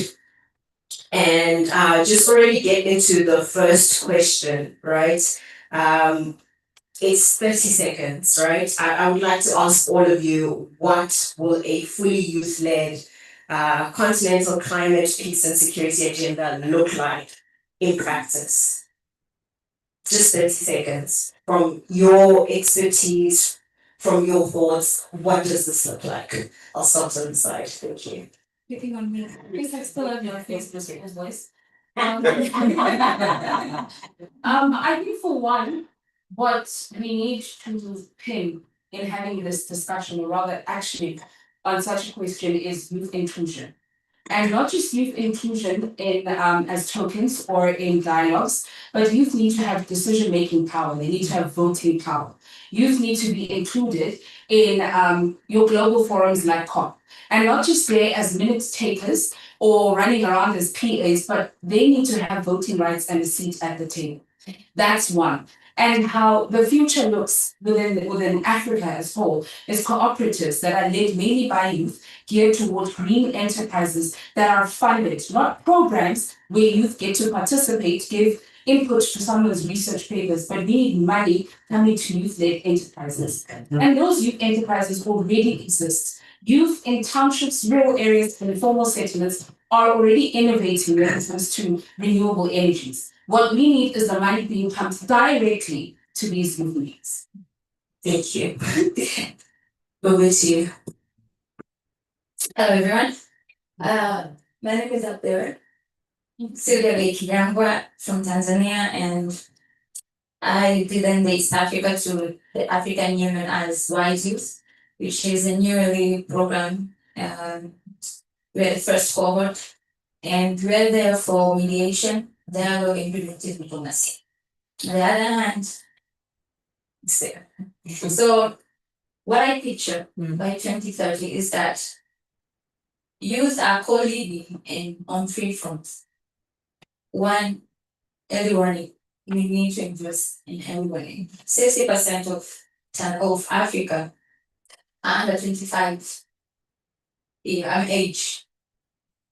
We are on the grassroots of these conflicts. So if we are not included in early warnings, what are we doing? We are the ones that are responding to conflicts. We are the ones who anticipate the triggers of conflict. So by 2030, I look forward to youth being at the tables on analysis of these early warning systems. That's one. Two, I would agree with her with resilience programs, adaptation and resilience programs, and not just programs that are funded. We have seen that 64.8% is low. Okay, 34 something is on grants, and the other remaining is on equity investment. So by 2030, I look forward to more grants than loans and equity investments, because all these initiatives need to be funded. We have a lot of solutions on the ground, but where is the money? That's two. And the last one is peace processes. I am glad to be one of the first cohort at these peace processes. We are the mediators. We need to be at the mediation table, and not just on papers, but in practice. We need to be the ones to mediate, because in 2030, we all know that youth are going to be leading in population. Who are going to be the mediators of this conflict? It's not us. We need youth at the forefront, mediating and preventing diplomacy. So yeah, that's what I picture by 2030. The first thing I would say is that there is a need for a complete systemic shift in how we look at governance, particularly climate governance across the continent. I cannot tell you of how many times we go to the COPs and we negotiate with people over the age of 60. And it is exhausting and daunting to engage with people who are tired by the time you have to begin even speaking technically about policy. So that's the first thing. I'm tired of us saying we need to include young people. Include them where this is their countries, this is their continent. We need to completely move away from that and have governments, ministries that are led by young people. The other thing is that money needs to be directed to the continent. When we speak about the climate, peace and security nexus, it's a very underfunded field.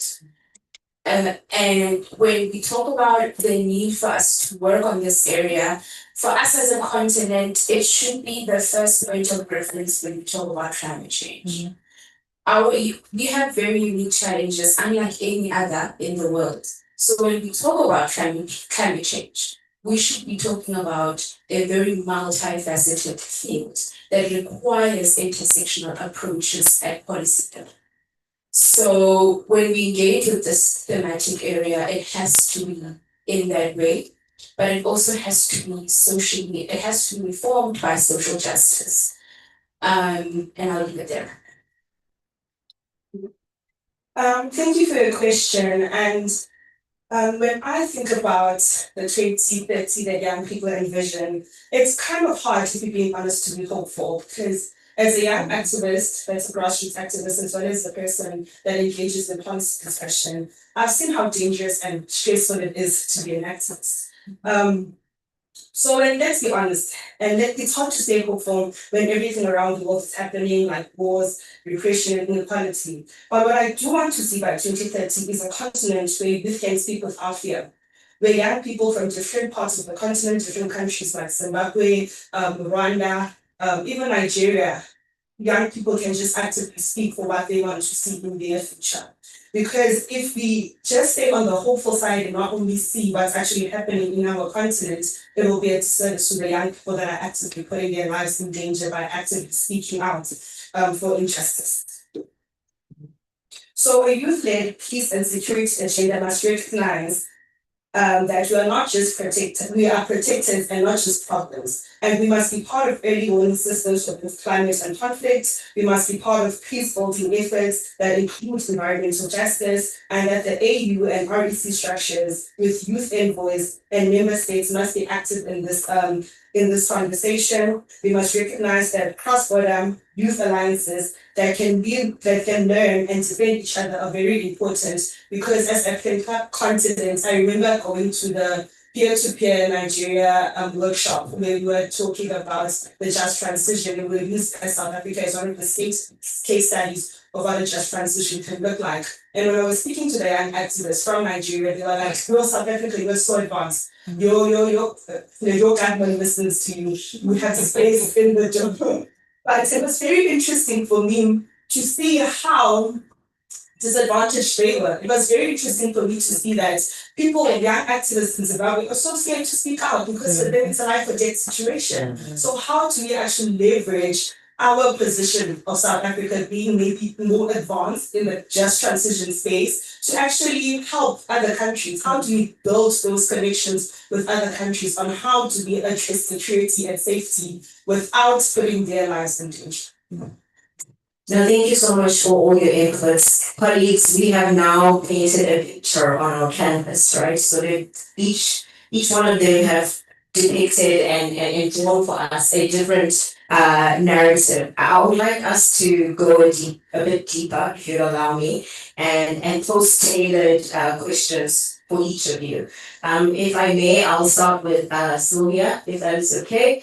Drawing on you spoke about how you are part of the AU Wise Youth, and noted in your bio you have an ICGLR experience as well. Which continental or regional reforms would you say, and I know this is a bit heavy loaded, given that Wise Youth is also fairly new, so perhaps you can also touch a bit more on that as well and how you would then assist.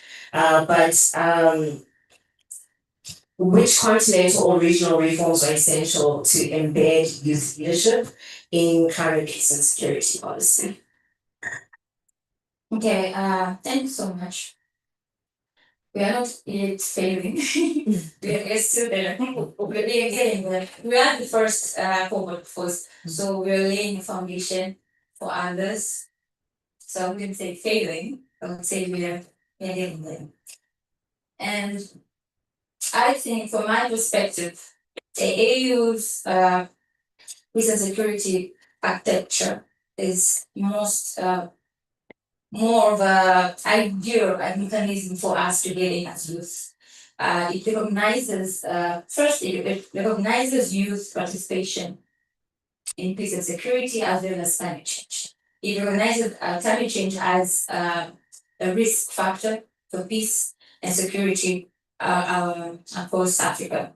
So I would say Africa Continental Framework is the entry point for us to get in and make a change and picture what we want and implement what we really want. The problem comes in implementation of these frameworks. SADC has 16 countries and 15 have not yet adopted IPS in the country, Tanzania being one of them. So it gives us a hard time as youth to work on youth peace and security agenda within our countries going upwards to the African Union, because our countries have not yet adapted, have not yet give a platform for us to get in as youth and participate and meaningfully include us in this conversation, in these peace processes. I have seen youth, me being one of them, responding to conflict areas like in Kigoma, migration. We are on the, I've been there and I did a project in Kigoma. Kigoma is few kilometers to Burundi and Rwanda. So migration is high. Conflict is high. And yet we are being affected by climate change. Now imagine our government is not even implementing these mechanisms, these policies that are kept by AUs. They've signed, but ratifying it is a problem. So how do we get in? I think it's a challenge for us youth to push on our governments.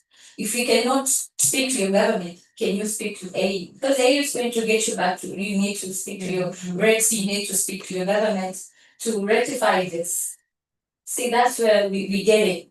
As youth, we need to advocate for more change, for our governments to rectify, for our government to take an action on these policies, on these mechanisms that AU has set for us. Because they're just going to be papers, and after years later we're going to reform another one, and reform, but implementation remains zero if we cannot push ourselves to make change on such mechanisms, such policies. There are other mechanisms that Keynote has on early warnings. Yeah, there's one with the ECOWAS, which involve the civil society for early warning systems. SADC also has a mechanism working with civil society like SADC, which I'm also one of the national reporters for conflict early warning system. I report these incidents, incident that anticipate conflict, but yet they don't act. Yesterday I was in conversation with someone, and we were speaking on the conflict that's going on in Tanzania. So people say Tanzania is the land of peace and all that. But me as a Tanzanian, it is not a land of peace. We have passive peace, like we look like we are in peace, but we are scared. You know. So I report conflict every day, incident. But AU can't act. It is toothless. You know, we report every day. I report also on what's going on the grassroots. But they can't act if our government, because of their sovereignty, they can't. All they do is send statements. That's what they think. That's the only thing they do. But in reality, things are happening. And by the time they take an action, it's already too late. It's what's happening in Burkina Faso, it's what's happening in Asia and other Western countries and other conflicted countries. AU takes time to act. It's not because these early warning systems are not working, they are working, but takes time to implement, to take action. So that's one of the challenges that I would address. We have a lot of mechanisms that would support peace and security, that would support youth, but are they really working? Or they're just papers, they're just a conversation that we have on a daily basis, but they're not really good for us. No, thank you so much for those inputs. I would actually like to take it a bit further, if you'll allow me, just to ask a follow-up question, which we'll not answer right now. But we've now established that indeed there are reforms, there are policies that set at a continental level, right? You already spoke about the REX, so it's not just SADC alone. I'm sure there are similar practices within the various other regions, ECOWAS, ECAS, and all sorts. And how it's not necessarily trickling down at a national level, right? And the implementation is required at a national level. However, there's all these policies higher up. So taking it a bit further, what would you then suggest we do at a national level as young people as well? Because you already told us that you are reporting, right? You are on the ground, and there's many others like yourself who are on the ground trying to combat some of these challenges that they are facing. So if you can just give us some insights on how we can actually go about making some of the changes, because often at times we want to see the change happen, right? And we want that change to happen from the top. And you mentioned how there's so much work going on at grassroots and local level. So how is it that we can work from bottom up? You know, but that's just something that you can follow on as we move to Ayaka. At a national level, we know that climate bodies often sit far from rural constituencies, and I think it also ties in with what Sylvia has just brought up. So how do we keep them accountable to grassroots youth while simultaneously informing continental priorities? And maybe you might be the one to answer the question.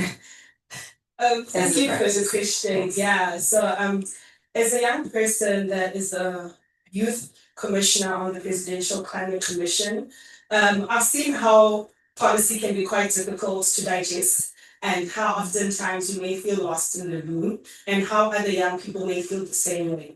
And in the beginning, it was a very heavy responsibility to have one person in South Africa represent the youth voice of South Africa. So one mechanism I was really proud of was me and my fellow commissioner, Mbali Batuza, we established the Youth Leaders Caucus, which is a stakeholder group made out of different youth in different spaces in South Africa, like education, climate, grassroots activists, youth universities and NGOs and CSOs, where we can actually come together and collectively inform the PCC on what we see as priority areas when it comes to the just transition, what a fair just transition looks like to us. And we got the opportunity to even fit into the quarterly agenda where everyone is sitting down and reflecting on the work of the PCC for the quarter. When that happened, it made me finally feel like, okay, right now, we're not just a random voice in the room, but we're a united front. We are very informed on what we want to say. And the PCC has to take it seriously, because now we became a regular, we started meeting regularly, where PCC Secretariat was there to listen to us for them to push the agenda that we wanted to push, basically. So for once, it felt like our voice was not just symbolic, but it was actually being put into practice. So when it comes to how do we make national climate commissions more accountable to young people in the grassroots level, I feel like the PCC itself has worked very hard on this. I remember when we were still developing the Just Energy Transition Framework, PCC commissioners actively went to the most affected marginalized communities to ask them what a just transition looks like to them, to ask them what they see as true justice and how they would like to transition to a low carbon economy. And it was a space where they could speak clearly, freely, openly, without the stress of jargon being stressful in the room. And I feel like that's a model that can be implemented for other climate commissions around Africa, is that go to the people first, not when we've already developed the first draft and now we want comments from Black people on the ground. Because it can be very difficult, even being in that room. I remember speaking to some people from Pumalanga that were in the room for these consultative processes, and they were just quiet on their phones, bored at the back, and I was like, guys, what's going on?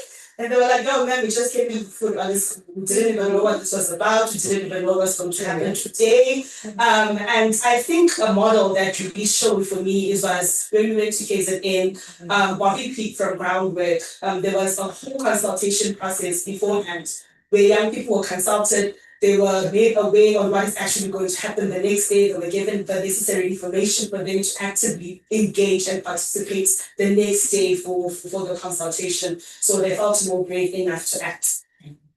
So how do we make, firstly, information about climate accessible to young people? I'll be very brief. Is that we need to have zero-rated digital platforms. It's because we want young people to interact, but we don't give them adequate access to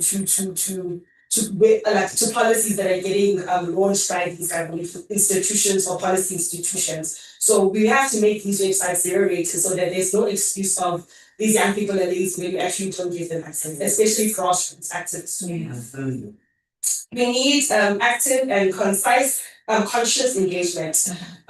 We can't wait to constantly we can't wait for them to constantly come to us. We have to go to the ground to where we are, community halls, university, TVET colleges, to make sure that we go to them and make sure that they're part of the engagement process.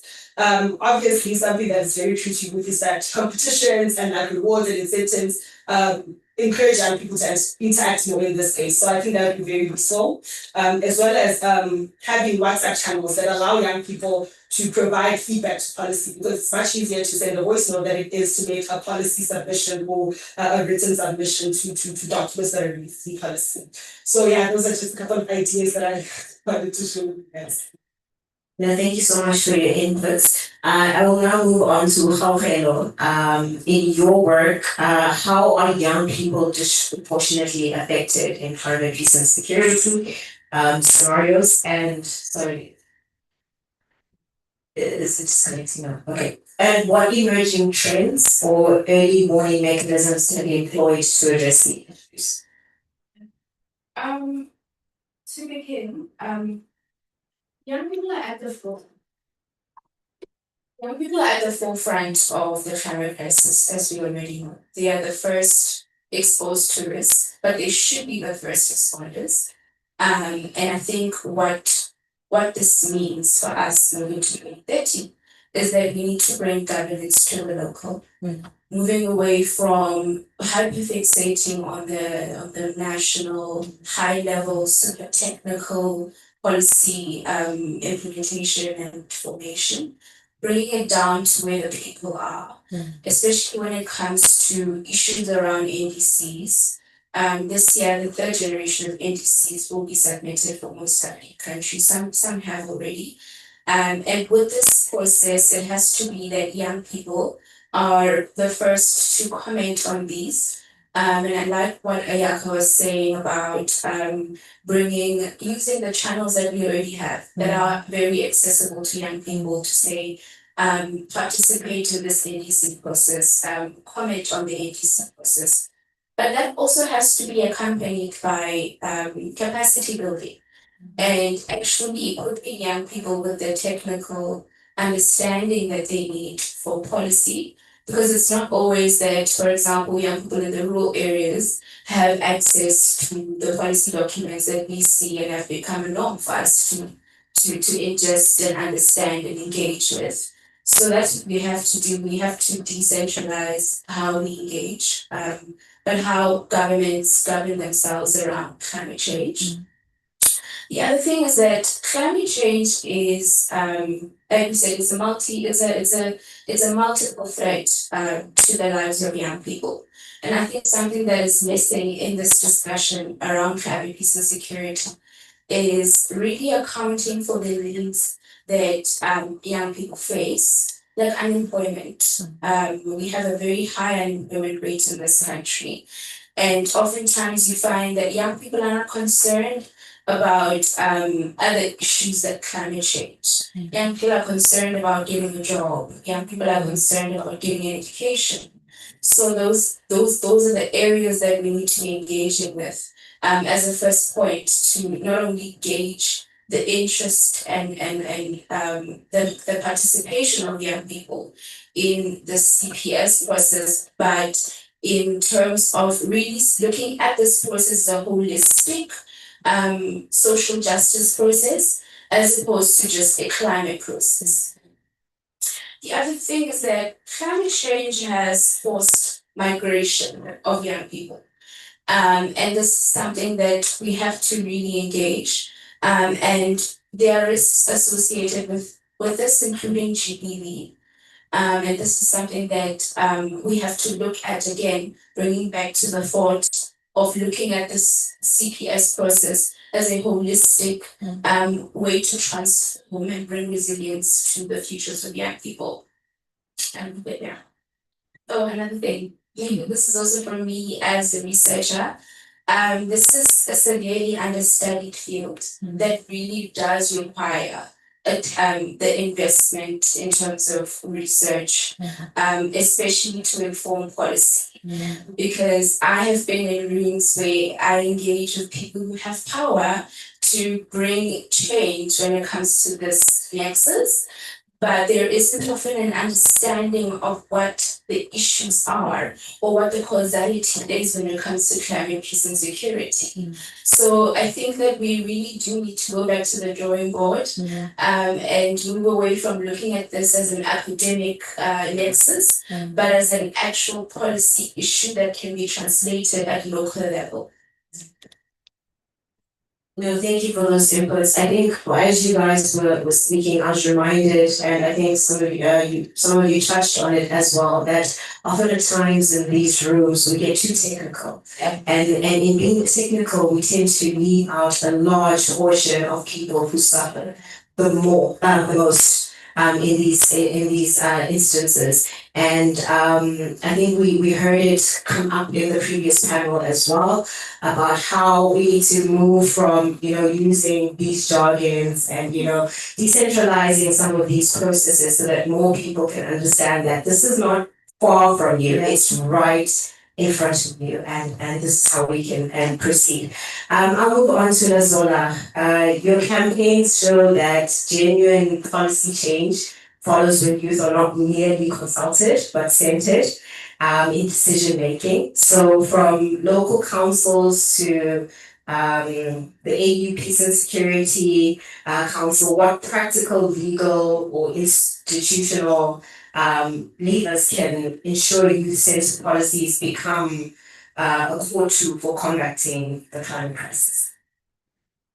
It's very loaded, particularly because we're talking about youth who don't even have a foot in the door. I just want to talk about quickly what my co-panelists were talking about. I think one other thing that we don't highlight enough is the use of language when we're having these conversations. The chunk of the youth that are affected by climate change don't have the language that we have in this room. And secondly, not just the jargon and not just the qualifications, but I mean language. We're all speaking English. We go to communities and we speak English. We go to informal settlements, we go to rural areas and we speak English. To youths that are unemployed, that are hungry, that are facing GBV and femicide, to young boys that are unheard and then rather express their masculinity through violence. And I think there was a panelist before us in the previous conversation that spoke about the unconventional security threats that we face. And I think when we look at climate change, when we look at how to address where we find ourselves as a region and as a world, we need to also look at these unconventional security threats that we face. Because you can't just come to communities, you can't just come to youth and talk about the net zero plans, 2030 visions to a hungry person, to an angry person, to a repressed youth, right? And then moving on to your question, one of the key ways that I've seen in the campaigns that we've led, that we've come up with and that we've co-led, is that the truth of the matter is, if we're going to continue saying youth should be included and youth should also have a voice, we're talking to the wrong youth. The youth of today don't want to be included, they don't want to talk, they want action. The youth of today are not necessarily looking for ways to express themselves. The youth of today know what they want to do. They know what they want to say. We need policymakers to actually come to youth from a humble perspective, to say what it is have you come up with, and what then can we create together.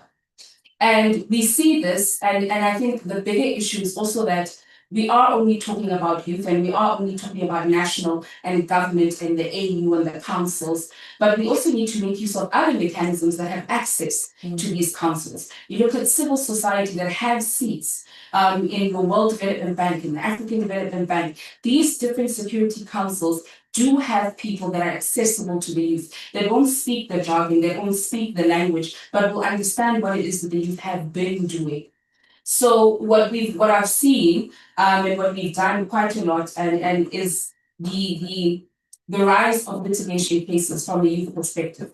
We have pro bono lawyers, pro bono organizations that are assisting youth And a good court case that actually came up in 2024 through the African Climate Alliance, which is a mainly youth-based organization, was the court case where the youth were actually taking the South African government to court to say you actually need to prioritize investment in renewable energy. And that was actually a successful ruling.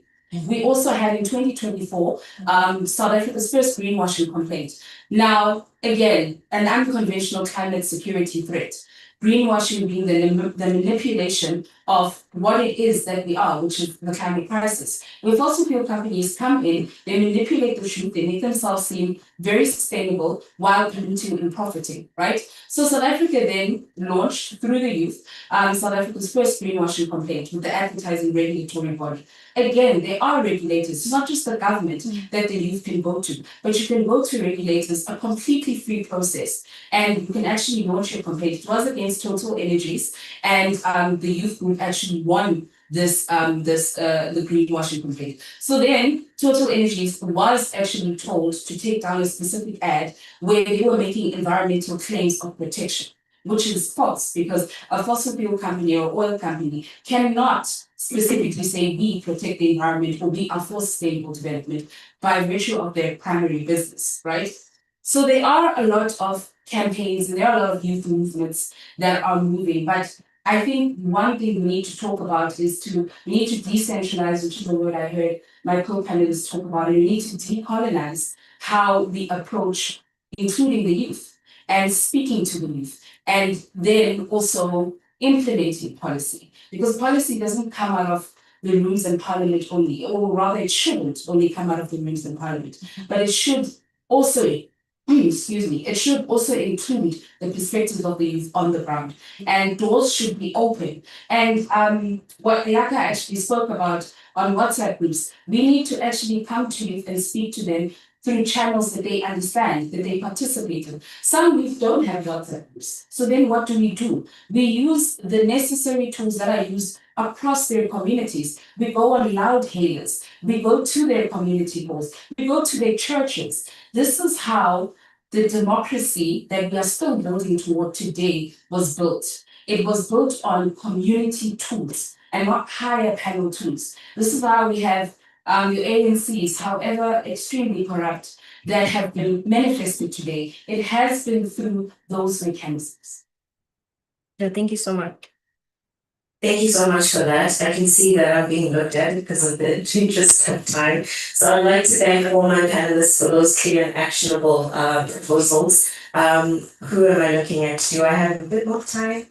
2 minutes? Maybe like 2 minutes to get your own shots to that. Okay, perfect. Because I would like to move into the Q&A session. I think it was a good. No Q&A. Okay, so I apologize, everyone. In the interest of time, we do not want to keep anyone hostage. I know some people have works to get back to. We're gonna ask if you have any questions. The panelists are still here. And we can continue the discussion over lunch. You can ask some burning questions over lunch. And I don't think we actually have any online questions as well. But before we wrap up, I'd just like to give over to Jessica to do the closing for us. And then we'll do a short Mentimeter survey to gather further insights from everyone in participation, both in person and online. And then we will gather for a very light lunch. Thank you. Thank you so much, Mandile. And thank you to our panelists as well. Still in order. What do you want? This one. Let's see. Hi, I can see that the panelists are feeling very shortchanged. But we didn't manage the time as well as we should have earlier. But let's do maybe a little bit of deviation. If the panelists want 30 seconds each to make a final comment, I think we can do it. Yeah? Let's start with you, Ayak. So for me, my final comments to my young people, taking from the fact that we're just coming from Youth Month and we are honoring the 1976 Surge Uprising, I feel like we have a legacy to carry and we have a duty to make sure that the work that they have done does not go in vain. And we have an example of what active youth participation can lead to. So let's build on that and make sure that the people that come behind us are proud of the work that we have done to address the climate crisis. Brilliant. Lisa. Actually, You can stand up and face your audience if you like. I would have been disappointed if I was not given this. Because when you from my experience, when you get to these platforms, you tend to be diplomatic. You tend to, to preserve yourself. Yes. But I just want us to have this. Are youth really interested? Because we're in university, I was expecting a full room, like a lot of people understanding maybe. Yes. But where are they? Are they really interested? Because are they interested? We should ask ourselves, are we interested of being in these platforms, wearing suits, taking photos? Are we interested in leadership, or are we really interested to make change for ourselves, for our communities, for our generation? And ask yourself, do you really want to change, or do you really want to see yourself somewhere, somebody Africa knows you? That's something that does me like, okay, we would say you want advocacy, you would say you want institutionalization of youth leadership. Are they really interested? We are speaking of education. We are in education advocacy. Are they interested? Everyone is on TikTok. Yeah. You speak of climate change, you won't even get followers. Speak of celebrities, you get followers. You're a content creator of a restaurant, you get followers. But when you speak on peace and security, no one's going to follow. You are not interested. What are we doing? Like, is it just business as usual, or are we really being meaningful?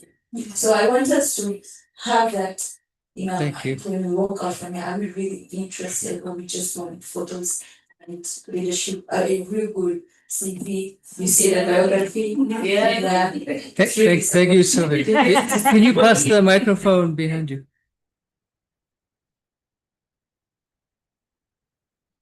Here we go. Yeah. Yes. You're getting a final word in. Yes. All right. My final thoughts are, I want to encourage the youth to not wait on governments, to not wait on academics, to not wait on researchers. I want to encourage the youth to do what we are famous for, which is to break down the barriers that are an obstacle to our progression. I don't want to say that. I want to encourage you let's use the internet that we have to do the necessary research. Let's be on the PCC councils. Let's go to the IDP budget plans. Let's attend the municipal climate conversations. We do have access. The truth of the matter is there is some access. And when there is some access, get the information and word of mouth, and let's show up in our numbers, and let's make the golden oldies listen to us. Golden oldies. Yeah. I'll reflect on that just now. I'm going to piggyback off her more somber comment. I definitely feel like we're doomed as a generation. Please stand up. Don't be doomed sitting down. So sorry, I'm going to have a very somber note because I'm worried about this generation. I feel like our attention is in the wrong space. If we had made this an Amapiano concert, I'm telling you. Yes. Yeah. And I think that's where my worry is. It's that I exist in this space as a young person, and I engage with policymakers. I often tend to be the youngest person in the room, and I always wonder why. And I think it's exactly that. So the young people are not interested. I'm so sorry. I think you may debate with me after this. But I see the same kind of people in the events that I go to. And it's those two and and that's exactly what I'm talking about, is that unless we're portraying the glitz and glamour of being in government, being in politics, there isn't interest among the youth, and that's why I think we're doomed. But I think it's something that we can change. Admitting it is the first step, and saying that we have a problem now among young people. We're interested in the wrong things, and then we move on from then to actually redress it. Okay, thank you very much indeed. Right, okay, we're going to close now. We're going to close now. No, thank you. I'm sorry. Lunchtime. Yes, lunchtime is going to be a very vibrant conversation, it sounds like. That is excellent. You can hear me, so I don't need a mic, right? Okay, great. So let me introduce myself. I'm Desigan Naidu. And the important thing for you is that I am youth from a different generation. And let me tell you why I say that. And Ayaka will remember this. We had a session at the PCC of a youth caucus. In fact, it was a couple of youth caucuses. We're all saying the same things that you were around not getting a foot in the door, around not getting the right invitations, around not getting the right capacity building. And the reflection that Vali offered, and some of you have heard me say this before, is that he and I, he's older than me, so he's another generation, come from a particular generation of youth that did not ask for any of these things. We did not need permission from anyone. We didn't want to be there by the good graces of someone else's generosity. We continued a very proud tradition of youth activism in history. Whether you talk about Lenin or Nelson Mandela, I mean, you know Nelson Mandela is this grand old man who brought everyone together. My study of Mandela is different. It was about the leader of the ANC Youth League who pushed out a president of the ANC. That's what it takes to make a change. Do not respect invitations and do not respect closed doors. It is your job. It is the reliance of people like me on you to break those doors down. That is your job in history and that is your job in society. Don't forget that. Is it hard? It always is. If it wasn't hard, you would wonder why you were doing this thing. And the change that you want to bring in the world on behalf of the rest of us may well be the most difficult change we have ever faced. Organizing to turn over an apartheid oppressive society into a democracy, honestly, is a lot easier than organizing for the world to move away from fossil fuels into a low carbon world. You have a real challenge that you need to lead. Take heart from that. Do not despair. If you feel the need to come sit down at the ISS so we can talk about this over a cup of coffee, you are most welcome. But if you lose heart, then that 99% of youth on this continent that does not have the agency that you have is going to lose heart even quicker. You can't afford to do that. You have a historical responsibility. I'm sorry if I'm speaking to you like a parent, but this is the reality. Because if this generation of youth fails, it's going to take forever for the world as a whole to climb onto that bus. Can't afford that. So please, that's super critical. Now, let me make two other points in relation to this conversation, apart from the fact that I was enthralled by some of the things that you were saying. Even the people that I've been listening to a long time, like Impo.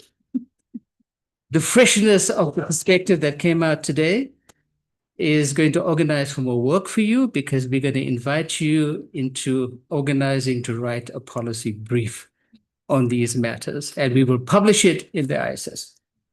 So just put that in your little book around another task, another opportunity that is available to you, yes?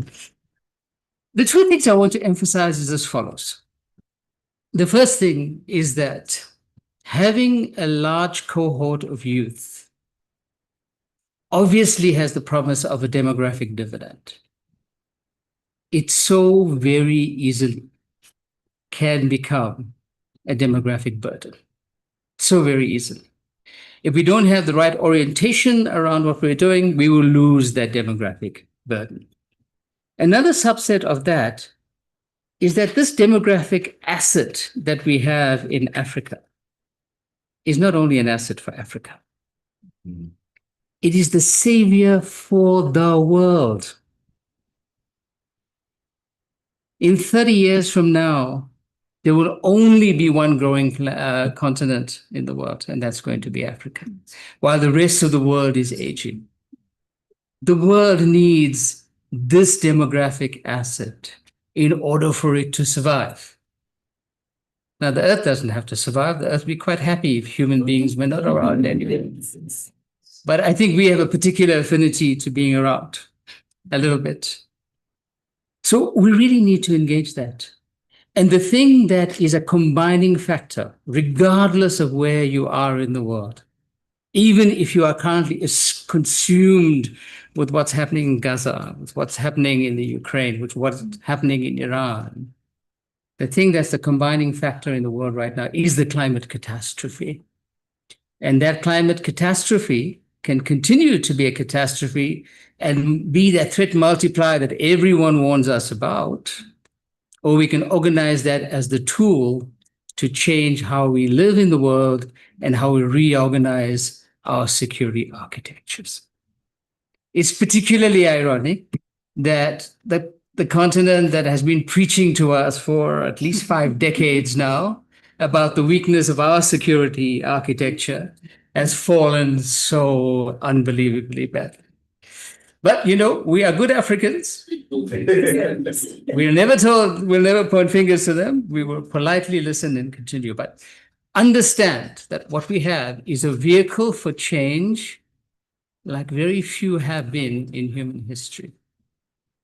And you are the custodian of that change. It does not belong to me. I can help you with this task, but the task is yours. So what you give to the next generation really has to be better than what my generation has given to you. Because if you don't manage that, you will have failed. The last thing I want to put on the plate is to understand where we're at in the world. To understand that you as the youth, that if you do not act, you will be stealing from the youth of your time. Because this is an intergenerational burden that we have created. As I inherited from the people before me, and you have inherited from me, make sure whoever inherits from you inherits something that has positivity, that has an outlook that makes sense. And organizing for this expanded view of how all of this relates to the future peace and security in your countries, on this planet, in the world, it should be a fundamental force around bringing all of this together.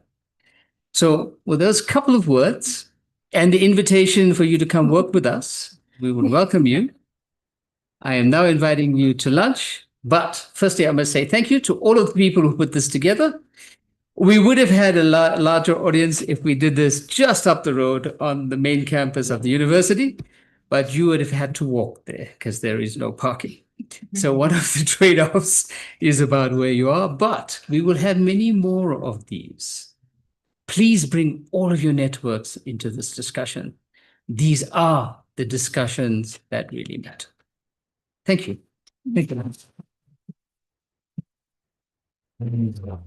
Thank you so much, Des. Thank you again to our panelists. We do apologize for cutting your Q&A basically to nothing. But like I said, we don't want to keep anyone hostage for longer than we should. But before we wrap up, can I ask that everyone please scan the QR code for mentimeter.com, and then we'll just do a quick survey, and then we can go.